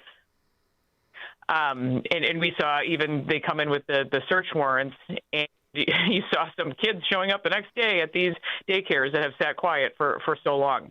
Well, I heard they were hired. Went viral. Yeah, sorry for interrupting. Yeah. I heard that they were hired actors. Is that true? That was actually a Craigslist posting that we wrote a story about over at Alpha News. It was a real Craigslist posting that they were looking for children that they would pay to just show up at these locations. But we saw this happen after Nick Shirley. There seemed like a lot of staging going on at these businesses, and then that went away again. Then these search warrants happen. We see the pickup in business again. So we'll see. Well, I consider this investigation, the whole, what you guys did with the fall of Minneapolis, how you exposed what was going on there with the whole DEI culture overtaking your law enforcement agencies and the George Floyd riots, the COVID problems that we now have, another indictment now of Fauci assistant, the SPLC hoax, this whole fraudulent thing. We are undergoing a sort of counter-revolutionary time in America. This is a reset of government and its responsibilities to the citizens and their responsibility to check their government. And I think that this type of investigation, this fraud specifically, what you're doing with your new documentary as well, which I want to hear more about, I think this is revolutionary in America, and finally it is coming to bear, because for too long, too many people have trust is what it should have always been.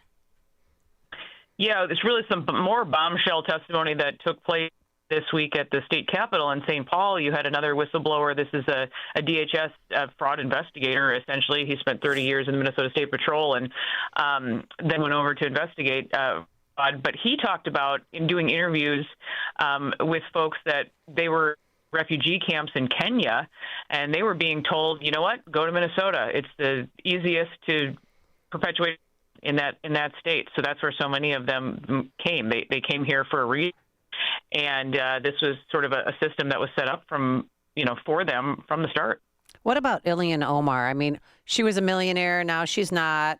than she was, and now she isn't. What happened to this alleged winery? Because it didn't look like they were producing any grapes products, if you know what I mean. Yeah. The winery itself looked like an office building. Yep. I mean, nobody found the.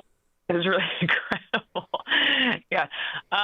There have been so many stories. Probably the only real outlet in Minnesota that has ever reported on the fraud that has plagued her from so many, marrying her, all of the laying out all the evidence that she's brother to make him a U.S. citizen, laying out all the evidence that she's even a U.S. citizen at all. She changed her birth date years ago after one of her. Basically, someone running against her, this was for Congress back in the day, called her out and said, your citizenship story isn't matching the paperwork. And then she changes her birth date on all of her sites, which is really remarkable. But I don't think, the Trump administration seems to call her out at every turn. I'm not sure if they'd be doing that. There wasn't something, if she wasn't under some kind of investigation. We heard from Vice President J.D. Vance that they are looking at Walz and Ellison. He said that yesterday. And, perhaps their relation to that as well. But I don't think Congresswoman Ilhan Omar is out of the mix either. All right. Before we get to your new documentary, Minnesota Mao, in regards to Tim Walz, how is Derek Chauvin doing? Because I know he was stabbed 22 times and he survived. Is there any chance that he will get out of jail, that they will drop the charges against him?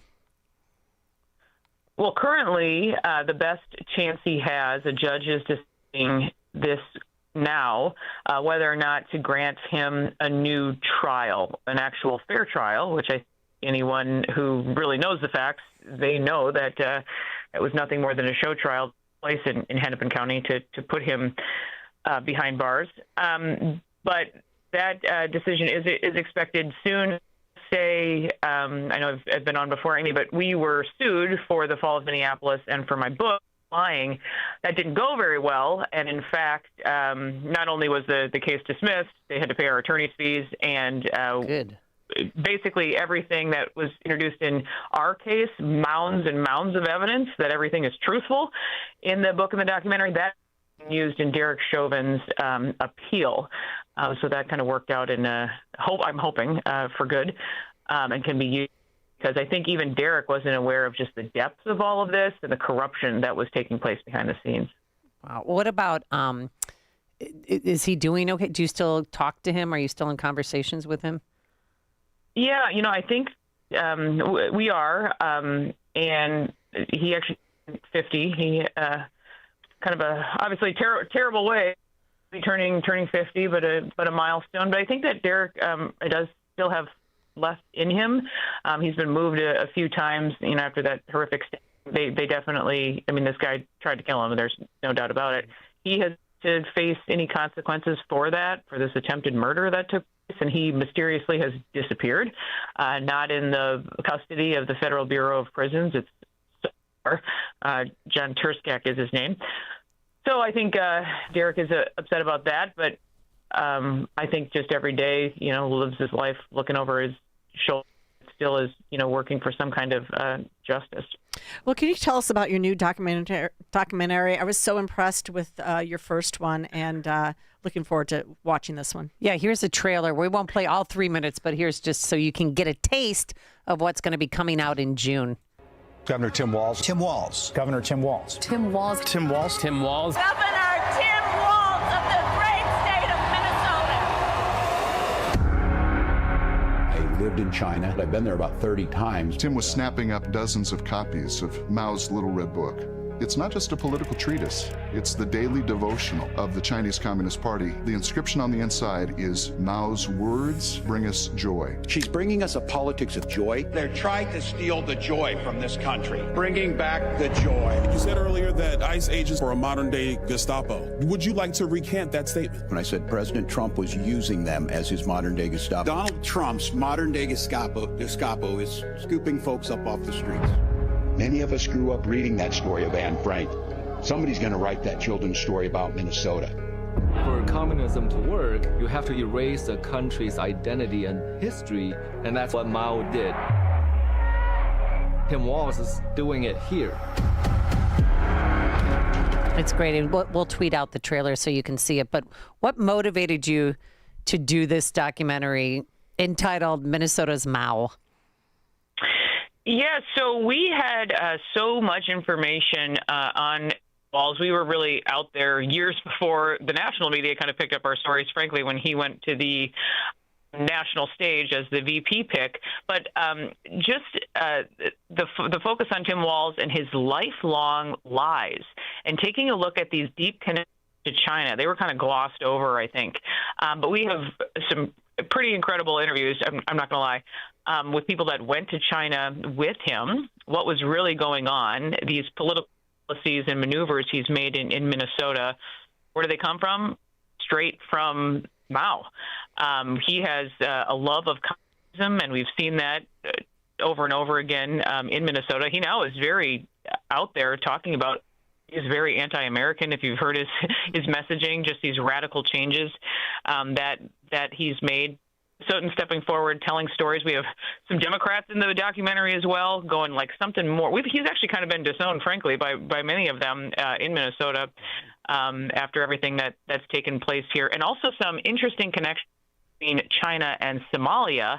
And we get into the fraud and just different layers of things that I don't think people have ever seen before. So it's MinnesotaMao.com. June 4th is when it comes out. There's a reason for that. It is the anniversary of Tiananmen Square. Oh. And he was there, wasn't he? No, this is his wedding anniversary is June 4th. Gwen said he picked that date, so it's a date that he would remember. This is literally what she said. And this wedding anniversary is June 4th. So much more to come in the documentary, though, and people can really take a look at what has gone on in Minnesota under his so-called leadership. She is Liz Collin. You can follow her on X at Liz Collin. She is the producer of The Fall of Minneapolis and the soon-to-be-released Minnesota Mao. Find more information. You can watch it for free at MinnesotaMao.com. Liz, thank you so much for joining us, and always informative when you come on, so we appreciate your time this morning.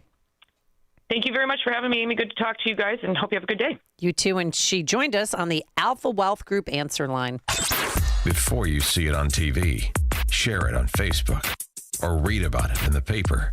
Hear it here first. This is Chicago's Morning Answer on AM 560. The Answer. Don't miss In Grace with Pastor Jim Scudder Jr. Now heard on Sunday mornings at 7:30. Tune in and find hope as Jim Scudder explores God's Word and His world each Sunday morning right here on AM 560. The Answer. The following is a paid political announcement. Hey, Indiana, you've heard all the ads. The Washington, D.C. lobbyists are doing what they do best, funneling millions to prop up their new crony, Trevor DeVries. Why pay that kind of money for an Indiana Senate seat? One reason, because DeVries will play their game and repeat their lies. It's all part of D.C.'s plan to buy control of Hoosier voters. With lies from Indy and ads made in Washington, they're smearing Dan Durnell. Don't believe them. The truth is this. Dan Durnell voted to ban Chinese ownership of Indiana farmland, to close all loopholes. His America First record is second to none. Durnell is a working-class guy from Northwest Indiana. He hates communists and wants to beat liberals. And he doesn't give a rip about Washington's agenda. Pro-life, pro-Trump, for lower property taxes. On May 5th, don't be fooled by the lies from the outside. Vote conservative Dan Durnell for state senate. Paid for by the Committee to Elect Dan Durnell. John was an active man. He'd go for runs, walk the golf course, and always take the stairs instead of the elevator. But then bone-on-bone knee pain got in the way. Ow! And affected his mobility. It became too painful to even go for walks. And when it seemed like John's only option was knee replacement surgery, a friend told him about the Joint Relief Institute and their affordable, non-surgical knee pain relief. John met with the Joint Relief Institute and discovered their lubricating gel treatment could rejuvenate his lost cartilage. Safe, effective, no surgery. Long story short, John is now back to being active without pain or medication. there is an alternative to knee replacement surgery. Stop living in pain. Call the Joint Relief Institute today, 708-315-6800, or visit jointreliefinstitute.com. Locations in Glenview, Oak Brook, and Orland Park. That's 708-315-6800. Medicare and most private insurance plans accepted. Reclaim your mobility with the Joint Relief Institute. This Mother's Day, give Mom something that shines as bright as she does. Hi, it's Mike Gallagher. Roland's Jewelers is the perfect place for a gift to make Mother's Day unforgettable. Roland's has such a beautiful selection of jewelry, and I'm a long-time customer of Roland's. I love this place, and I want you to make Mom feel truly special with a stunning Simon G necklace, a Roberto coin bracelet to match her style, or sparkling diamond stud earrings. I love that Roland's is family-owned, and I appreciate their expertly trained sales specialist. Roland's will help you find that perfect gift because Mom deserves jewelry she'll cherish forever. Visit Roland's Jewelers, downtown Libertyville, or RolandsJewelers.com. That's ROLLANDS, RolandsJewelers.com. Roland's Jewelers, a family-owned jeweler you can trust this Mother's Day, like I do. RolandsJewelers.com, or call them 847-918-7300, 847-918-7300, Roland's Jewelers. AM 560, The Answer. All right, so it is possible that refugees don't know their birth date. Absolutely, because I did taxes in Glen Ellen, and a lot of the World Relief customers would come there, and they would all have the same birth date, 1/1, and then an estimate of the year that they were born. So maybe she didn't know her birth date. Coming up, former Chicago police officer Carlos Yanez joins us. It is now 8 a.m., WIND, Chicago. The head of U.S. Central Command will head to the White House today. I'm Dave Anthony, Fox News. As President Trump insists Iran has not come far enough in the negotiations. At this moment, there will never be a deal unless they agree that there will be no nuclear weapons. And Fox's Jackie Heinrich reports. Today, President Trump will be briefed on possible military plans by CENTCOM commander. According to reports, though, he has already expressed a preference for an extended naval blockade, saying it is more effective at degrading what's left of the Iranian regime and also reducing its revenue generators like its oil. But Iran's supreme leader's defiant in a statement read on state TV today, calling the U.S. military operation a shameful failure, vowing to protect Iran's nuclear and missile capabilities. Oil prices are down now, but they've surged this week, and so is the price at the gas pump, up 8 more cents today. AAA's national average for regular at $4.30 per gallon. A new report just out shows inflation rose last month at the fastest pace in nearly 3 years, but the economy's gotten stronger. The gross domestic product rose 2% in the first quarter, bouncing back from a weak 0.5% annual increase at the end of last year. Fox's Ginny Casola. Cole Allen returns to court in 2 hours, the suspect in the White House Correspondents' Dinner attack, for a detention hearing.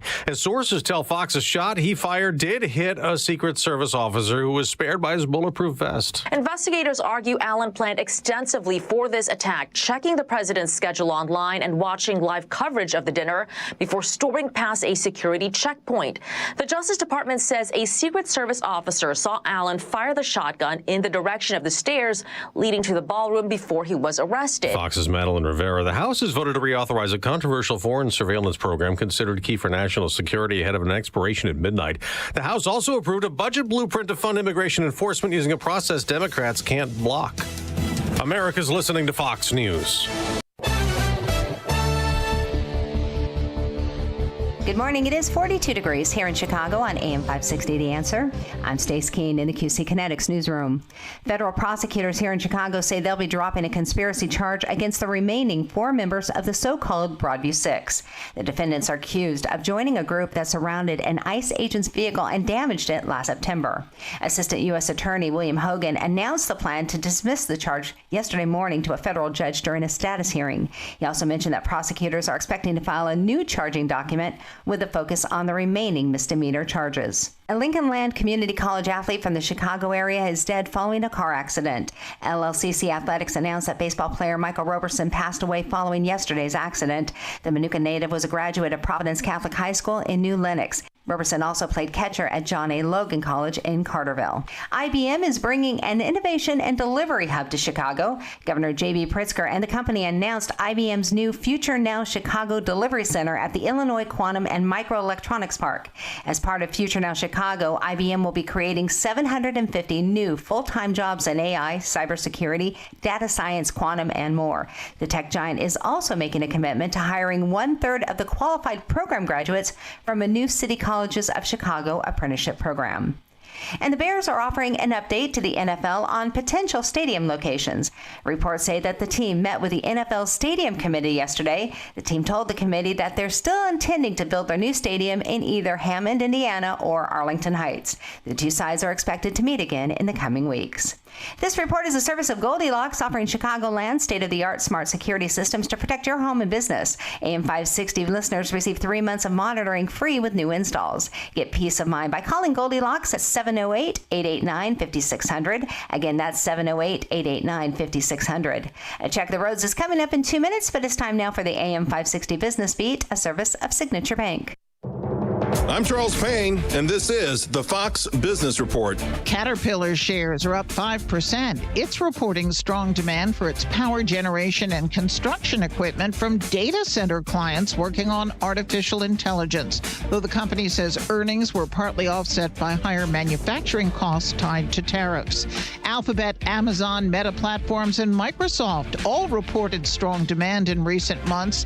Alphabet and Amazon shares are higher, though Meta and Microsoft shares are lower on concerns about dramatic spending planned for building out AI.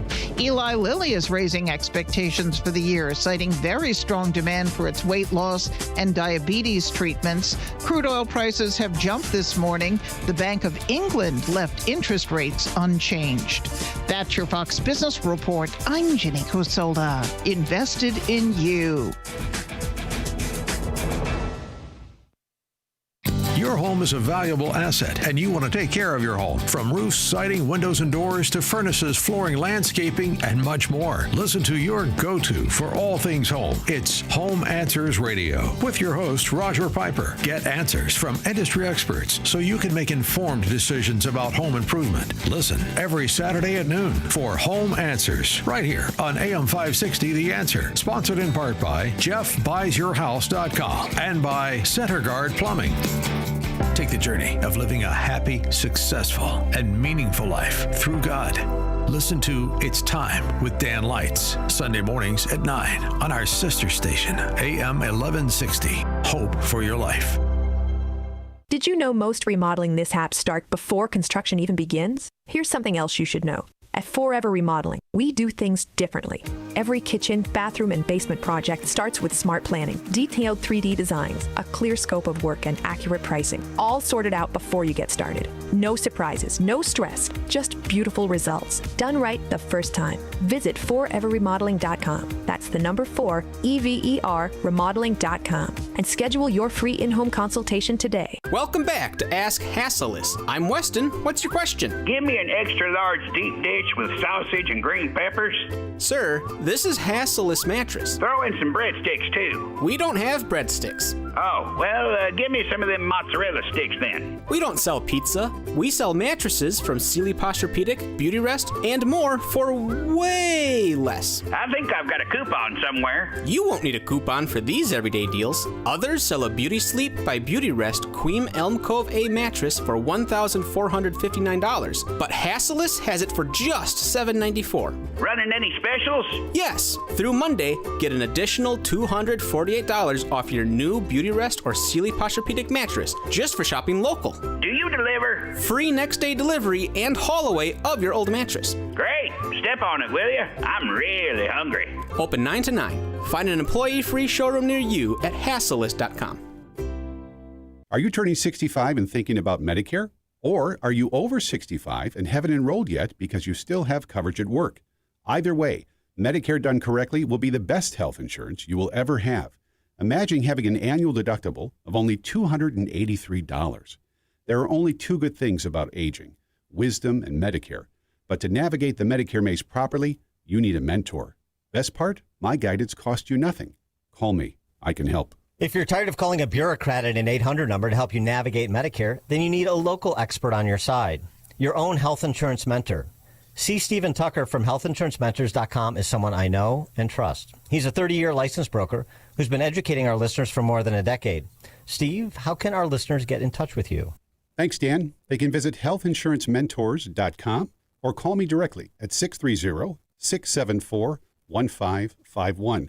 That's 630-674-1551. My name is Whitney Allen, and I'm a widow. My husband, Ryan, died. We never thought we'd ever have to use life insurance, but the unexpected happened. With Ethos, signing up was fast and 100% online. You can get a quote in seconds, apply in minutes, and get same-day coverage. No medical exams, and you can get up to $3 million worth of coverage. I'm grateful we were prepared. Get your free quote at ethos.com/term. That's ethos.com/term. Paid spokesperson. Time spent on application may vary. Online health questions required. If you want unlimited talk, text, and data on a crazy fast network, Big Wireless will sell it to you right now for as little as $70 a month. Or you can buy it from Pure Talk for half of that. I'm talking about unlimited talk, text, and unlimited data for just $34.99 a month. Stop paying the big guys twice what you need to. Dial pound 250, say my name. That's pound 250 micro to switch to Pure Talk, where the savings are truly unlimited.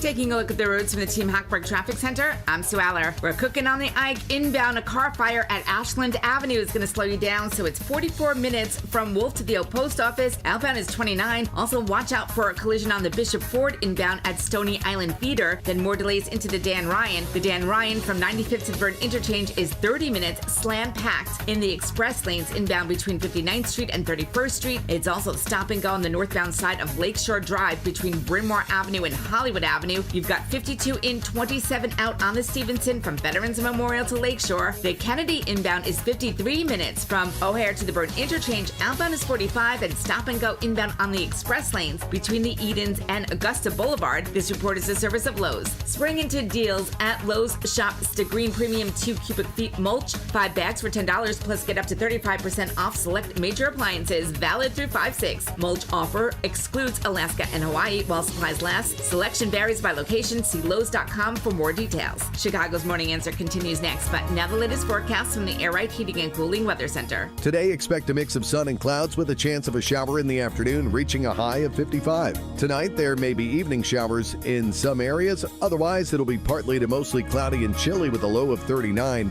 Tomorrow will be mainly cloudy and cold with a high of 50. An afternoon shower is possible. I'm meteorologist Jason Caterina on AM 560, The Answer.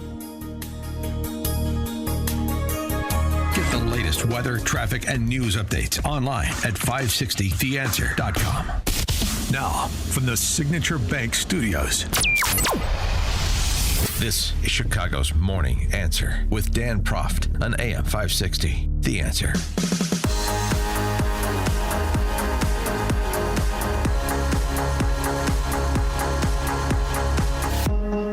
He is one of our heroes. Good morning, Amy Jacobson. Jeannie Ives here in for Dan Proft. Of course, we're talking about Officer Carlos Llanes. He was shot along with his partner, Officer Ella French, back in 2021. She, of course, was murdered, passed away because of her injuries. He, people, we just waited with a bated breath back and forth. Is he going to pull through?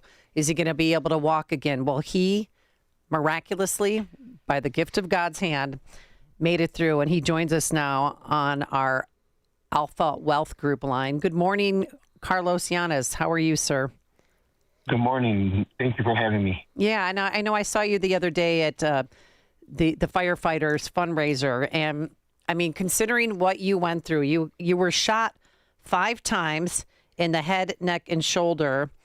And during the trial, you showed the jury the scars that were left from each one of these wounds, and you lost an eye as well. Just take us back to that day in 2021. What happened? It was during the traffic stop. Ella was shot and killed. I was shot 4 times in the head, 1 time in the right shoulder, and there was a lot of miscommunications. I had apparently died a couple times. But all the prayers and love and support, got me and my family through it. And I'm just thankful for being here and doing as well as I am. Yeah, and you still have the bullet fragments embedded in your shoulder and neck because they're too dangerous to remove. Is that correct? Well, at that time, they were too dangerous to remove, but doctors say if they're not causing any issues and no pain, then just leave them in, Yeah. And I don't want to go under anymore. No, I wouldn't want to. And then there was a time when you couldn't walk and you learned how to walk again, correct? Oh yeah, I mean I was completely paralyzed when I was at Shirley Ryan. Thank God for them. Shirley Ryan is an unbelievably rehabilitation center, and all the therapists were really pushing me. There was a time where I couldn't even be upright. My blood pressure was going up too high. It was a machine that I laid down, and then they had to gradually stand me up on the machine, but I couldn't even be upright. Well, Officer Yanez, we wanted to have you in today, mainly in the wake of this tragic shooting of another police officer. And, I had some really important questions for you, I think. And, a lot of us are wondering, what is the procedure for taking a prisoner?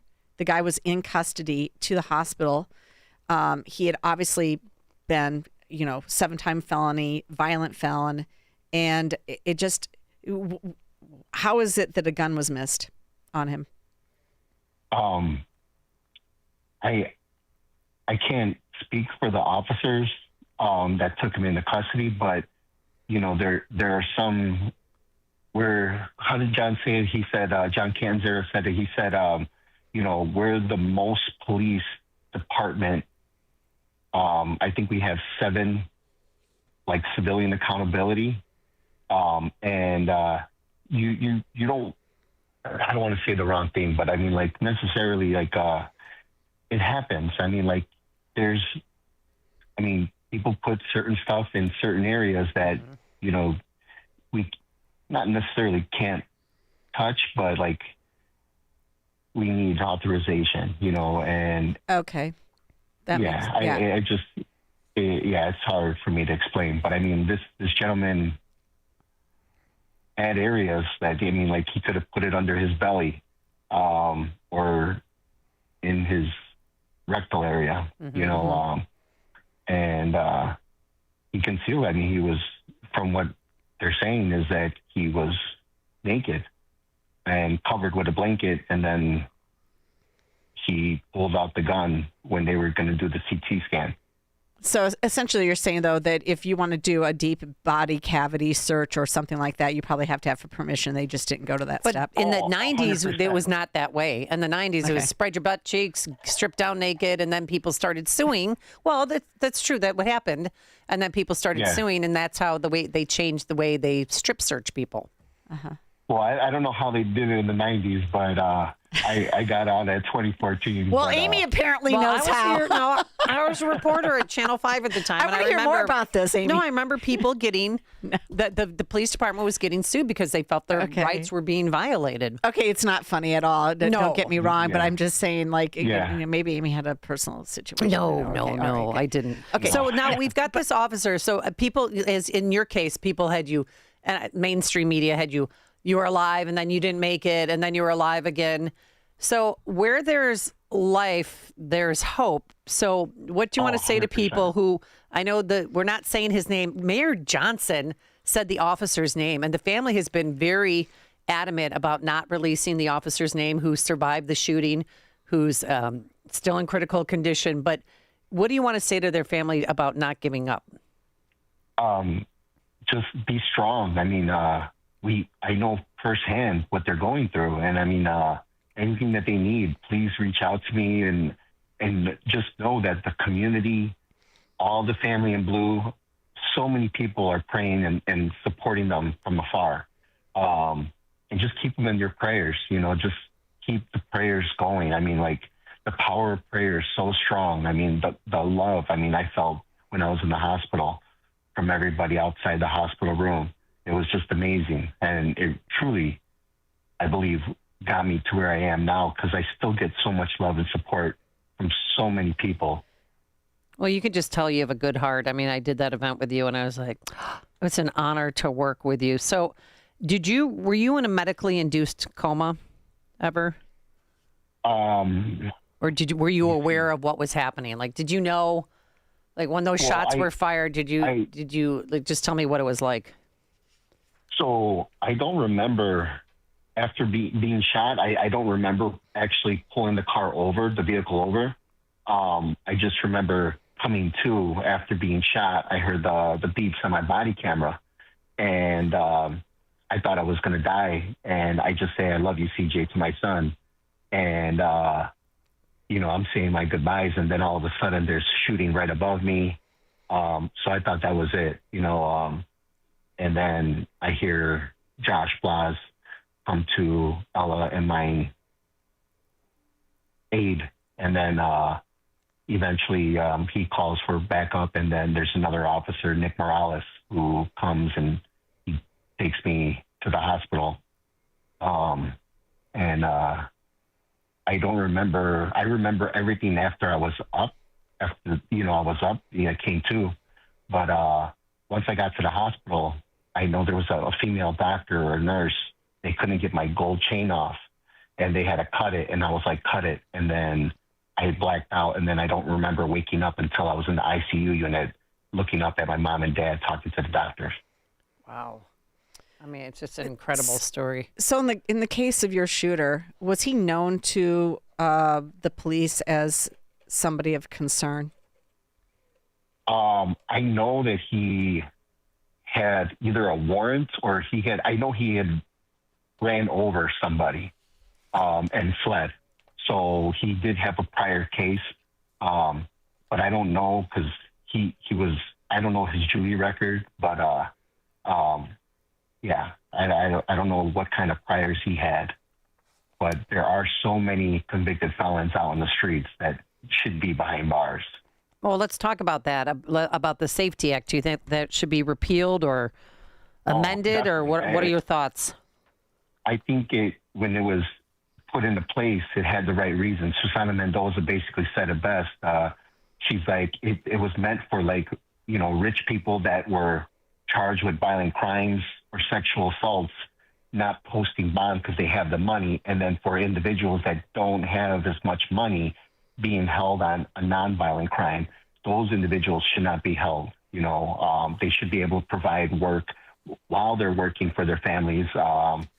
But here you have, for instance, this individual, I think he's 6-7 time convicted felon, armed habitual. I mean, that's a large offense. I mean, that's 15 to 20 years, alone. And that was on back-to-back gun possession charges for a felon. I mean, he should have been behind bars for, yeah, he had ridiculous. But he had 9 years of violent offenses, felonies, and the 50% service credit, and plus the concurrent sentencing, plus correct. Time for being on electronic monitoring, which I find ridiculous. Oh my God! Towards your sentencing, that is outrageous because electronic monitoring allows you to just basically roam around for 2 days free, and then apparently go to college at Truman College if you want to, if the judge approves. So I want to sort of push back a little bit because Susana Mendoza can say whatever she wants to say, but she never pushed back when this law was being passed, as did 100 out of 102 state sheriffs, state's attorneys.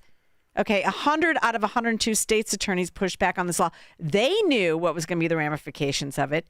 They knew that judges already have the discretion to give you bail or not give you bail. Mm-hmm. They'd always had that discretion. And they took all of that discretion away, and then instead they became a permissive society. It became very permissive. And if you didn't do this, you're a racist. I just feel like judges need to have more accountability. I feel like, because I do recall, I don't know exactly what judge it was, but there was an incident where an individual threw a gulp drink at a judge's vehicle, and that judge posted no bond.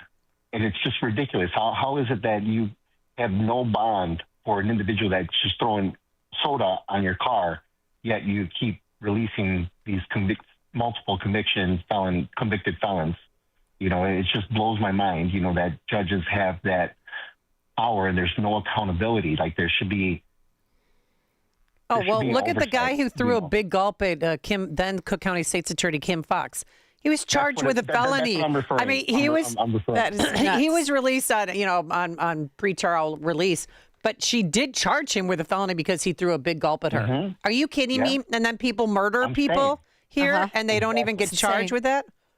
Yeah, it's just, I'm so glad that Kim Fox is gone, but I know Eileen Burke is really, I mean, like if we didn't have her and Superintendent Snelling, that the city would be so much worse off. You know, I'm so glad that we have them two individuals because they're the ones really keeping the crime as much down as it is. And there's so many convicted felons, like the justice system is finally convicting these felons, these criminals, but, you know, the judges keep releasing them, you know, whether they're using the Safety Act as an excuse or some of them being biased.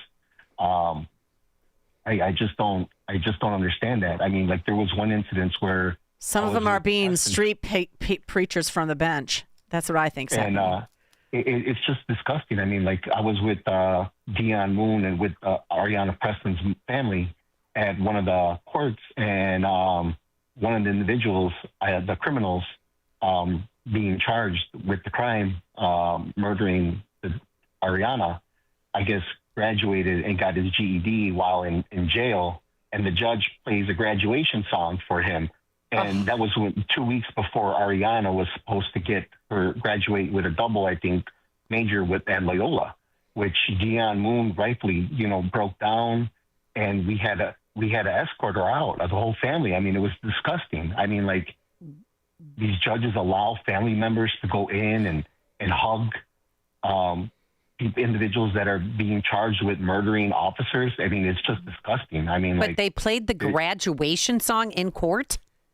In court and I mean, it was just, I mean, like, I was like in shock. I was just like, this is not happening. And it's just disgusting how, you know, certain judges don't take the victims and the families into account. And don't get me wrong, I understand that, you know, there needs to be some rehabilitation while you're in jail. But I mean, if a suspect, I mean, you're being charged with murdering a police officer. I mean, like, there's certain crimes, like, you know, it was so disgusting and so hurtful. I mean, like, to the families that get to say, I love you, to an individual that just took an officer's life, and the mothers in the courtroom and the families in the courtroom, and they don't get to say, I love you, or talk to them, or hug them even. I mean, it's just disgusting. It breaks my heart every single time I see it, and it gets my blood boiling. I have never heard that story before, so thank you so much for bringing it to us. So, Officer Yanis, what are you? You're a member of the FOP board, correct? Correct. Yeah, Lodge 7, John Deneen. Okay. And what else are you doing with your time? I'm on the board with Light the Line. So it's been good. You know, I'm trying to give back as much as I can. I try to support any events that are supporting first responders. Like you said, I seen you at the Michael Altman fundraiser. Yeah. And it's just, we can't catch a break. I mean, like, first responders are just going through so much, and it's just constantly and consistently, you know, like, it's just heartbreaking. And then I want to be there for the families, but it's very difficult for me because it brings back a lot of memories and emotions, but I got to be strong for them, you know, because they were there for me and my family when we needed it. Josh and Ella's family, you know, Elizabeth French. I mean, they were here for us. So it's our way of giving back, you know. Well, God bless you. Yeah. Thank you so much, Carlos Yanis Jr., former Chicago police officer, still on the board at the FOP. Thank you so much. God bless you. And he joined us on the Alpha Wealth Group line. But also, real quick, before we go to break, I want to read a text. Amy, I'm a longtime detective here. I met you many crime scenes over the years. We never were able to search body cavities in the 90s without a search warrant. So I stand corrected. Okay. Hear about the big stories of the day then talk about them right here on Chicago's Morning Answer on AM 560. The Answer. Picture warm Gulf breezes, turquoise waters, white sand beaches. Now, add evenings of conversation with Salem Media's Mike Gallagher, Scott Jennings, Larry O'Connor, and Jennifer Horn. This November, sail from Fort Lauderdale to the Bahamas, Jamaica, the Cayman Islands, and Mexico on a 7-day journey built for those who love this country. Book your cabin today when you text the word cruise to 94878. Celebrate America's 250th anniversary the right way on the Gulf of America Cruise. Book your cabin now. Text the word cruise to 94878. Hey, if you're living with joint pain, listen up. I want you to try something different. You don't have to live in pain every day. Have a conversation with my friends at QC Kinetics and tell them I sent you when you do. They offer all-natural regenerative treatments for joint pain. I've seen the results and personally recommend Dr. Caravelli and her team. Stop saying to yourself, this is just how I am now. That's not okay. Get back to the normal you, the one who is active and carefree. QC Kinetics is helping AM 560 listeners with pain from arthritis or injury in their knees, hips, and shoulders. Now they're moving again, golfing and running without surgery or long recovery. The science is real. The treatments are natural. Your body knows how to heal. QC Kinetics will show you how without surgery. Don't watch summer pass you by again, stuck on your couch, afraid to move. Take action today. Schedule an appointment right now. Consultations are free. Call 312-827-6261. That number again, 312-827-6261. Call QC Kinetics at 312-827-6261. I remember sitting in the kitchen, heartbroken, overwhelmed, staring at costs and a list of decisions. I prayed for strength and reached out to Catholic Cemeteries of Chicago, only to hear that Mom had already pre-planned everything so my siblings and I would be protected. Because she planned ahead, we weren't pulled apart by heartbreaking decisions. Visit CatholicCemeteriesChicago.org or call 708-236-5407 to schedule a free consultation. Right now, our Jewish friends feel forgotten. There's a Jewish woman named Esther I'd like to tell you about. In Israel, Esther is living through days and nights of fear, sirens sounding, rockets falling, long stretches spent in a bomb shelter. At 84, Esther is elderly and alone. No help, no food deliveries, no medical care. In a war zone. But because of friends like you, Esther is not alone. Through the fellowship, you're there, bringing food, meeting urgent needs, and reminding Jewish people like Esther, you are not forgotten.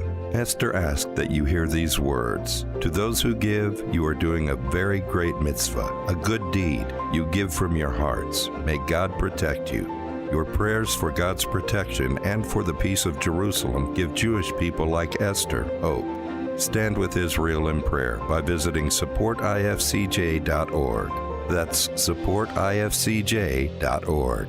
The following is a paid political announcement. Hey, Indiana, you've heard all the ads. The Washington, D.C. lobbyists are doing what they do best, funneling millions to prop up their new crony, Trevor DeVries. Why pay that kind of money for an Indiana Senate seat? One reason, because DeVries will play their game and repeat their lies. It's all part of D.C.'s plan to buy control of Hoosier voters. With lies from Indy and ads made in Washington, they're smearing Dan Darnell. Don't believe them. The truth is this. Dan Darnell voted to ban Chinese ownership of Indiana farmland, to close all loopholes. His America First record is second to none. Darnell is a working-class guy from Northwest Indiana. He hates communists and wants to beat liberals. And he doesn't give a rip about Washington's agenda. Pro-life, pro-Trump, for lower property taxes. On May 5th, don't be fooled by the lies from the outside. Vote conservative Dan Darnell for state senate. Paid for by the committee to elect Dan Darnell. AM 560, The Answer. Are you already tired of the political commercials? Sorry, I shouldn't say that. Oh, no, I love political commercials, Jeannie, and so do you. All right, coming up on Chicago's Morning Answer, let's build Jeannie Ives' immune system. And then later... I'm fine. I'm doing a lot better today. Wait until you hear what one passenger on Delta Airlines did. It's the reason why they turned the plane around. That's all coming up. Good morning. It is 43 degrees here in Chicago on AM 560 The Answer. I'm Stace Keene in the QC Kinetics newsroom. Governor J.B. Pritzker is standing behind the fundamentals of the SAFETY Act, responding yesterday to demands of changes by Republican legislative leaders following the shooting of 2 Chicago police officers this past weekend. Pritzker praised the law for giving judges the ability to decide whether an offender should remain in jail or not. One of the great things about the SAFETY Act is we give the judges the ability to say, no, you're not going to get bail. You are going to stay in jail. In the case of Alfonso Talley, the governor placed the blame on an elected judge making a bad decision. And the man charged with murdering a Loyola University student last month is pleading not guilty. Sheridan's parents were in attendance yesterday as their daughter's suspected killer, Jose Medina, entered a not guilty plea in Chicago court. Our daughter was beautiful on the inside and out. She really mattered. We're going to get justice for her. The Department of Homeland Security says Medina is a Venezuelan migrant who was living in the U.S. illegally. This report is a service of the daily podcast of Chicago's Morning Answer and The Sean Thompson Show. Hear both shows with limited commercials when you subscribe for free to the daily podcast at 560theanswer.com/podcast. A check of the roads is coming up in 2 minutes on AM 560 The Answer. Your home is a valuable asset, and you want to take care of your home. From roofs, siding, windows and doors to furnaces, flooring, landscaping, and much more. Listen to your go-to for all things home. It's Home Answers Radio with your host, Roger Piper. Get answers from industry experts so you can make informed decisions about home improvement. Listen every Saturday at noon for Home Answers right here on AM 560 The Answer. Sponsored in part by Access Home and Vehicle Mobility Solutions and by Steiner Homes. Platform safety is so important in your industrial facility. You need to keep personnel safe and meet OSHA requirements. Experience one problem with your platforms, and you could be facing costly fines or worse. Vans Industrial helps you meet OSHA standards to keep your employees safe. Hi, I'm Dave Van Camp, president of Vans Industrial. As a metal fabricator, I know the importance of keeping your workplace safe. Vans Industrial is a specialty contractor uniquely equipped to design, fabricate, and install safety equipment including steel catwalks, handrails, stairways, and ladders. Our team of union building trades mechanics can inspect existing systems, engineer solutions, fabricate quality steel products, and install it all, creating a safer workplace environment. Call 833-VANS-IND for a free inspection of your building. See what else they can do for you. Visit vansindustrial.com. That's VANS industrial.com. Quality craftsmanship since 1964. Signature Bank is Chicago's fastest growing independently owned business bank, a bank where relationships still matter. Signature Bank knows your name and your story. I'm Dan Proft, and I know this because Signature Bank is my business bank. I'm Scott Bartmus, co-founder of ESCO, a security and fire alarm services business, and a customer of Signature Bank. We work hard to give our customers peace of mind, so it's nice to know that while we have our customers' backs, partners like Signature Bank have ours. When COVID hit, there was a lot of uncertainty for many businesses, particularly surrounding the PPP loan program, with parameters and deadlines changing constantly. The executives from Signature Bank worked weekends alongside their staff, filling out and submitting applications to ensure they took care of us. That type of dedication is hard to find, but we found it with Signature Bank. Signature Bank helps local businesses succeed. Want to learn how Signature Bank can help turn your business vision into reality? Call Signature Bank at 773-467-5600 or visit signaturebank.bank. Member FDIC, Equal Housing Lender.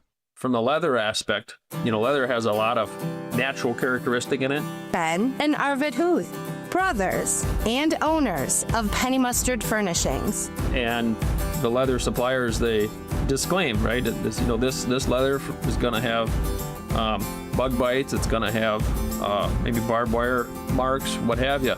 Branding, there's brands in a lot of the leather that comes from certainly out west. Right. Where they're still branding cattle. Where they're still branding cattle will have branding marks in it. But if you just sit and watch a cow, she scratches on everything. They do. Walking over to a tree and going like this. Yep. It's like they're 1,500 pounds. They're pushing on that tree or pushing on that fence. You wonder why they got marks on their body. I love that in leather. When I see a leather sofa that has natural markings in it, I absolutely love that. See more at pennymustard.com. That leather lives on for a long, long time with piece of furniture. Right. A long, long time. Yep.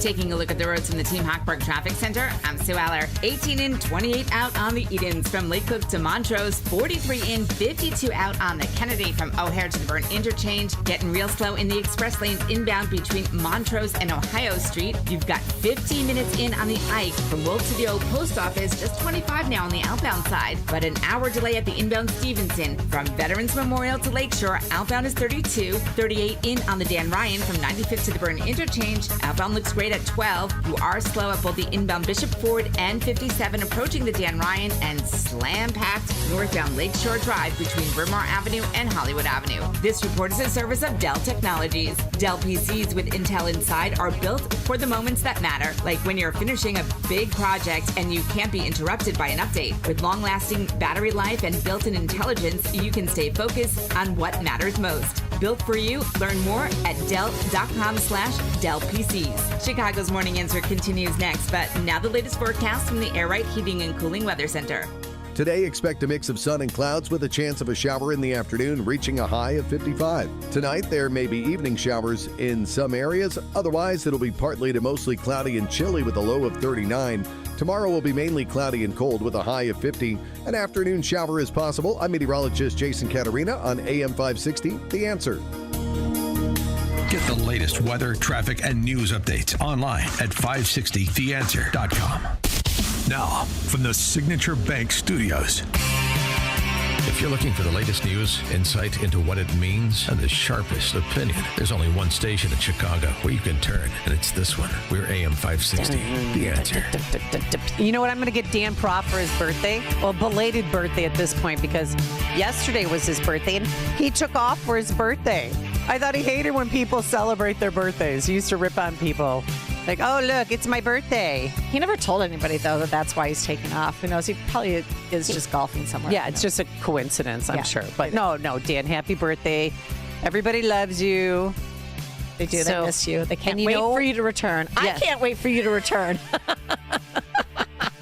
That is Jeannie Ives. I don't want to hear myself. By the way, Real Story every Monday through Friday from 11 a.m. to noon. And if you miss it, you could download the podcast on the 5 AM 560 app, or simply go to The Real Story on Spotify or Apple, and you can listen there. And today we are going to have the DuPage County Republican Chairman on, Kevin Coyne, at 11:07. Listen up, because the DuPage County Board, including Republicans, voted their chairperson a 35% pay raise for a part-time job. She's going to be making how much? $190,000 for a part-time job. This is Wait, I want to be the DuPage County chairman. This is Deb Conroy. I served with her. She's just an idiot. She's an idiot. Honestly, she voted to decriminalize fentanyl. She voted to decriminalize fentanyl enough in possession to kill 1,500 people. She's the one who teed up the whole, we're going to take Henry Hyde's name off of the Judicial Center because, oh my gosh, she has a problem with his stance on abortion. I mean, she's a part-timer. And Republicans voted. We're going to talk about it in depth. Okay, so you're not going to want to miss it, but you should never miss The Real Story with Jeannie Ives and Amy Jacobs. And now joining us with our Girl Talk is Dr. Michael Huber, because Jeannie has had a bit of an immune system problem where you admit you got a little sick, so I was worried about you, and I said we should have Dr. Huber in because you should take Virago to feel better. So, Dr. Huber, welcome back to the program. Well, thanks for having me. Yeah, and tell us about Virago and how it could help people who have compromised or low immune systems. And I'm giving you the stink eye. Honestly, I was in California, and I think I drank at lunch. I drank at dinner. So she had a bit of the bubbly. What's your drink, by the way? Let me guess. Whiskey? No. No, I you don't drink whiskey? No, I like wine or beer generally. Okay. Red wine or white wine? A cocktail once in a while. Red wine or red. white? Answer the question. Red. So, Dr. Huber, is red wine or white wine better for you? Or maybe just a shot of Virago? Either's good, but, just in moderation. Oh, the old moderation. I love it. Virago isn't fixed for bubbly. No. So just tell us the origin. So you are a medical doctor. Yeah, I'm an MD and a chiropractor. I'm two things. You're two things. Okay. So why did you create Virago? Well, First, I want to thank all the 560 listeners. They've been fantastic for Virago. They've just taking it and getting positive feedback. Everybody seems to love it, and I want to thank them for supporting Virago. Virago started a few years ago when I was working with another doctor in Florida. He was on the COVID team. This is when the peak of the Delta virus was. People were dying. It was really bad. And we were working together. He was using ivermectin and hydroxychloroquine. We were ordering that through Canada because we had to go underground back then. And I was using the nutraceuticals. And it was like 15 bottles of vitamins. I mean, it was like ridiculous amounts, but it's the only way. That virus, that particular strain was really bad. And our people were actually doing fine. None of our patients went to the hospital. And so I was in Kiefer's Pharmacy, which also sells Virago there. That's a compound pharmacy? Yeah, that's on Northwest Highway in Arlington Heights. It's a really good pharmacy. And the owner there, Bo Diab, he is a great compound pharmacist. And he happened to be introduced to me, and he was talking to me about my thoughts on COVID, because right then it was kind of radical back then. And he had his father-in-law was in the hospital dying. Yeah, they were like reading him last rites. They were ready to flip him. He was on some like 70 liters of oxygen. They gave him a day or two to live. And we started talking, and my partner was in London at the time. He's an Englishman. And we called him, and it was like midnight in London, and we had a 3-hour conversation on how to save Bo's father-in-law's life. And so we got on the phone. He talked to the doctors in California who were treating him, and they were all on their, quote, protocols, that you had to follow protocol. You couldn't deviate because that's a sin. It was terrible. But once they put people on ventilators, they die. Oh, that was it. It was a kiss of death. Yeah, it was a kiss of death. And so we were trying to avoid that. He was just about to flip him, put him on the ventilator. And so the doctor they're talking to, we were saying, you got to increase his steroids. It had the higher steroids than this, quote, protocol that Fauci came up with. And that doctor refused. And it was a shift change. And a new doctor came on. The doctor who comes on knew Bo's wife. Oh. I mean, this is like a divine intervention. Yeah. What are the chances? And he goes, oh, sure, I'll help. I'll do as much as I can. Oh, so he didn't follow protocol. No, he did his, he kind of, squiggled through the protocol, and then we actually got his increase, and 4 days later he walked out of the hospital. Wow, that's great. I mean, they were literally the protocol. My friend in Florida was being persecuted, being called names and everything, and he said, well, look at your people are leaving in body bags. Mine are walking out. You should be asking me what the hell I'm doing. So then you decided to create something to boost people's immune system. Well, yeah, working with Kiefer's, people were kind of like, wow, this is 15 bottles of vitamins. You guys are crazy, So we decided to come up with a formula. And we formulated it, and we put it in a liquid form because it's the way the immune system works. And we boosted people's immune system, and people who had COVID back then were getting better. And it worked. And it was just a big boost to your immune system to fight the COVID virus. Wow. And then we found out, we started seeing it works for other things. I mean, we were kind of tunneled vision when we made it. We were looking at COVID, right. COVID, because everybody was dying. But wow, it does other things. And we found out all these other things that it helped with, autoimmune diseases. And now the idea of diabetes, hypertension, and autoimmune diseases and obesity, these are chronic inflammatory states that your body's in. And Virago is exactly what your body needs to protect your organs, your kidneys, your heart, your liver, your brain, from all this inflammation that's going on in your body. And we talked last time I was on the show, we talked about zombie cells, and people thought, oh, that's literal weird. No, zombie cells. Zombies freak me out, but okay, go on. Okay, zombie cells are another name for they call senescent cells. And the term was coined by a doctor from Mayo Clinic, a Dr. Kirkland. And he coined zombie to kind of explain to people what that cell actually is. It's like a half-dead cell. And what it doesn't, you know, say the cell's supposed to secrete insulin, or say the cell's supposed to absorb a protein or filter something, okay? But if it's a zombie cell, it doesn't do that. But what it does, it produces inflammatory responses. It kills the neighbors. It starts destroying the neighborhood. So it's a terrible thing to have. They just finished a study on fatty liver disease, which they were always kind of blaming everybody on their bubbly, okay? So, no, they're finding that zombie cells are just mass amounts in the liver causing inhibition to digest fats right. So these zombie cells are just producing. They communicate. They send signals to the next door and say, hey, we're going to infect you. And they keep infecting cells and cells and cells. That's why they're so bad. And that's where Virago comes in. It tells the body to kill them. It says, get rid of these guys. Let them eat themselves. Get autophagy, it's called. And then Virago is unique, and it tells the body to make new cells. Replace it. Don't just put a piece of scar tissue in there. You get a scarry liver. You get scars in your heart.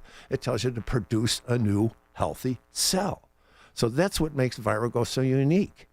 That's what it does. Do you need FDA approval for this? No, it's a nutraceutical. It's not a drug. Okay. We don't deal in drugs. Got a text message. I do like Virago, but the taste, I don't know what to do. I've tried to mix it with other things.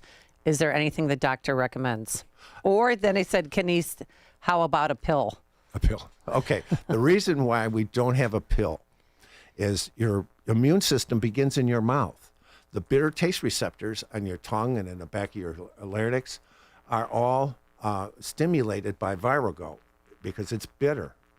That's just the way it is.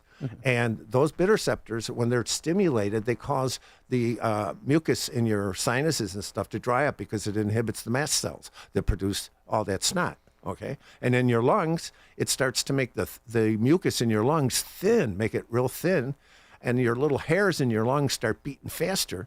So it makes it's like an expectorant. You get all the garbage out of your lung, and at the same time, it dilates your alveoli. So all this is just a response from stimulating your bitter taste receptors. If you took a pill, that wouldn't happen. So you missed a whole big part of your immune system by putting it into a pill. So yeah, it's not that great. But the thing is, in flavor, if you're not taking it for your sinuses or your lungs or allergies, okay, you don't need that upper respiratory stimulation from the bitter cells. You can mix it in your smoothie because you just want to get it systemically for the rest of your body. You don't need to stimulate those bitter taste receptors. So you can squirt some strawberry syrup in it. You can throw it in your smoothie. You put some honey in it. You can do anything you want with it that way, because if it's just for a daily immune boost, you don't need those, if you're not allergy and you're not congested, you don't have COVID, you don't have the flu and all that kind of stuff. If it's just a daily thing, you can mix it up. Well, people talk about like drinking vinegar. Oh yeah, for your health apple cider vinegar. Remember that craze? Oh yeah. And now I don't know if that's Jell-O, like weight loss thing or whatever it is. Have some Jell-O before you go to bed, and you'll cut 20 pounds of your gut. Yeah, that's not true. I mean, it's all those crazy fads. But what about so Jeannie here? Well, you were a little sick, so you took some. So I brought you a bottle of Virago yesterday. Yeah, but it said take with food, and I had already eaten, so didn't take it with food, and then It'll nauseate you if you take it. Not everybody, but some people will get nauseated if they take it on an empty stomach.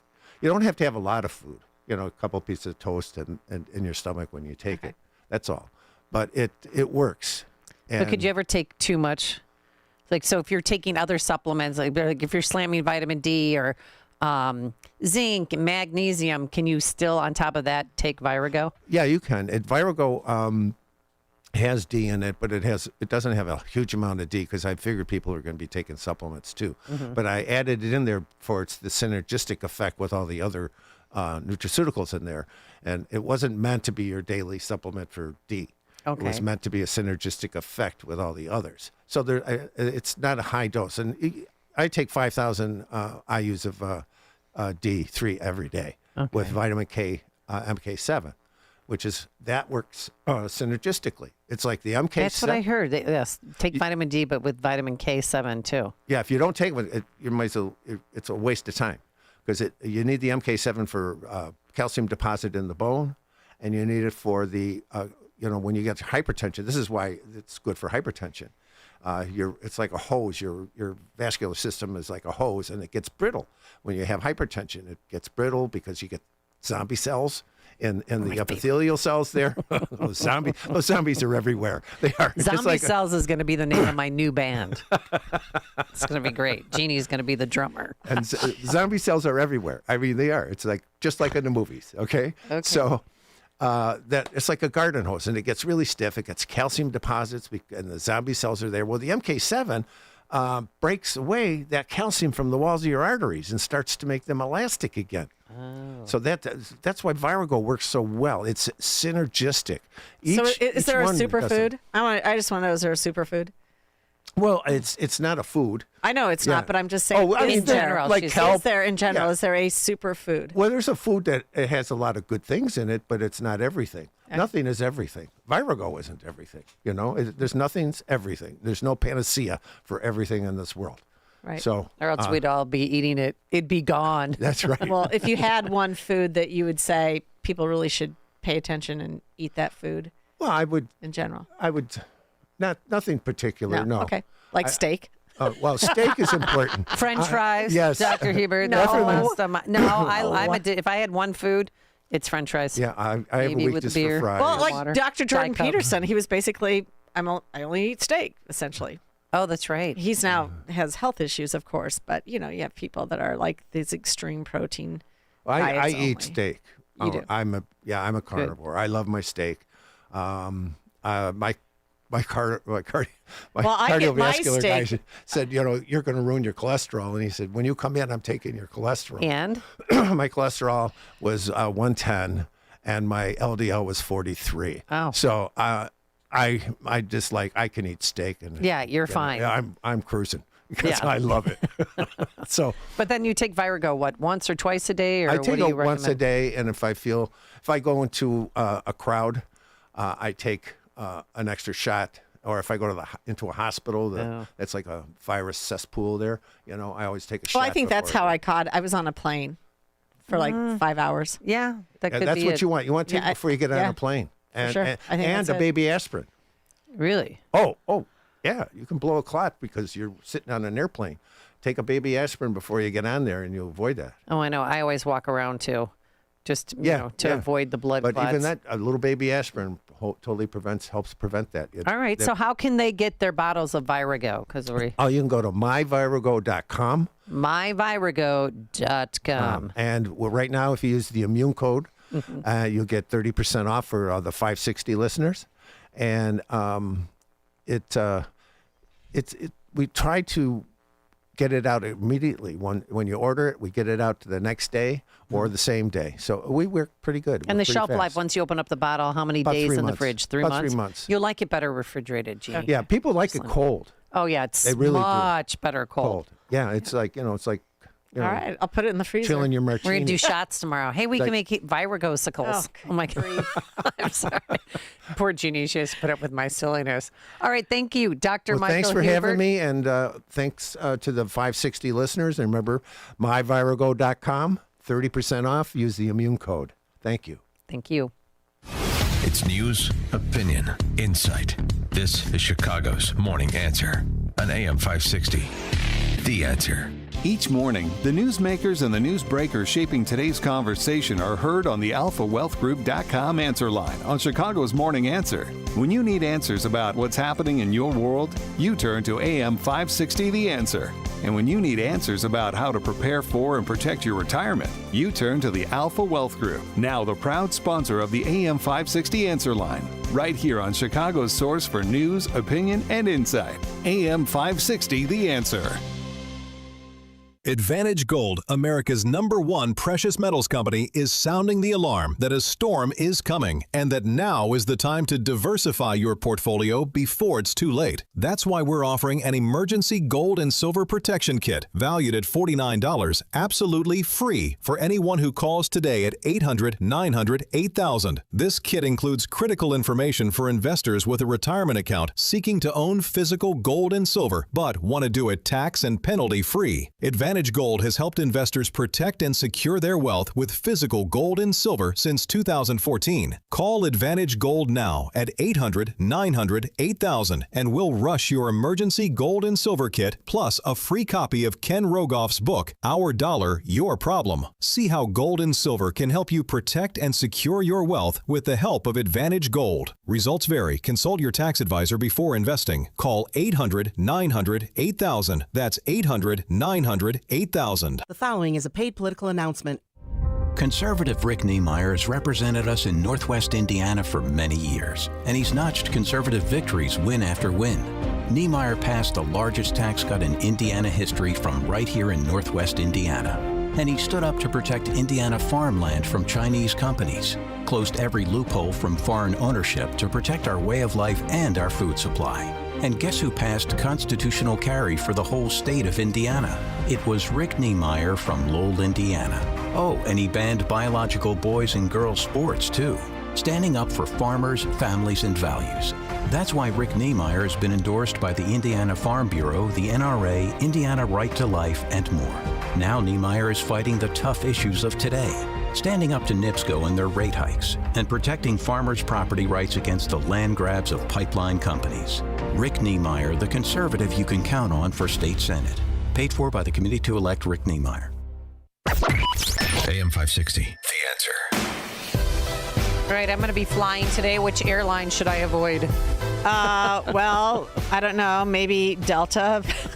Apparently they have some unruly passengers, but at least they handled it. A Delta passenger in Miami was taken off a flight for refusing to end a phone call before takeoff. Oh, no. Yammer, Yes. yammer, yammer. Yes. What are you yammering about? Exactly. And, he was told he needs to get off and just get off the phone. He was told by everybody else. And people were yelling at him, like, get off your phone. And here's the deal. Like, FAA rules require passengers to follow airline procedures, which generally require airplane mode once a plane's doors are closed. Due to the disruptive incident, the flight was delayed by roughly 1 hour. They had to deplane everybody, took him off the plane before they could get going again. Selfish son of a gun. Now, this is what is important to note. A single phone call is unlikely to interfere with aircraft systems, but concerns remain about multiple devices transmitting signals at once. No one thinks a single iPhone is going to break a 787. The concern is that operating together at scale, many devices used by all passengers could create these issues. Oh my God. That's why they tell you put it in airplane mode. But the other thing is just shut the hell up. Yeah, don't. Like, nobody wants to hear your phone call. Plenty of sunshine today. A passing shower possible. It's 9 a.m. WIND Chicago. Cole Allen will soon be back in federal court.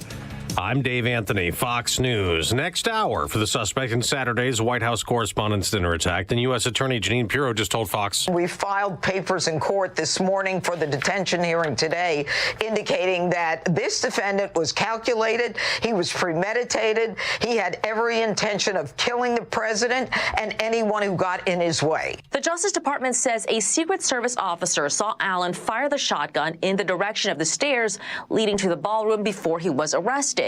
Now, federal sources tell Fox Allen hit a Secret Service agent in his bulletproof vest.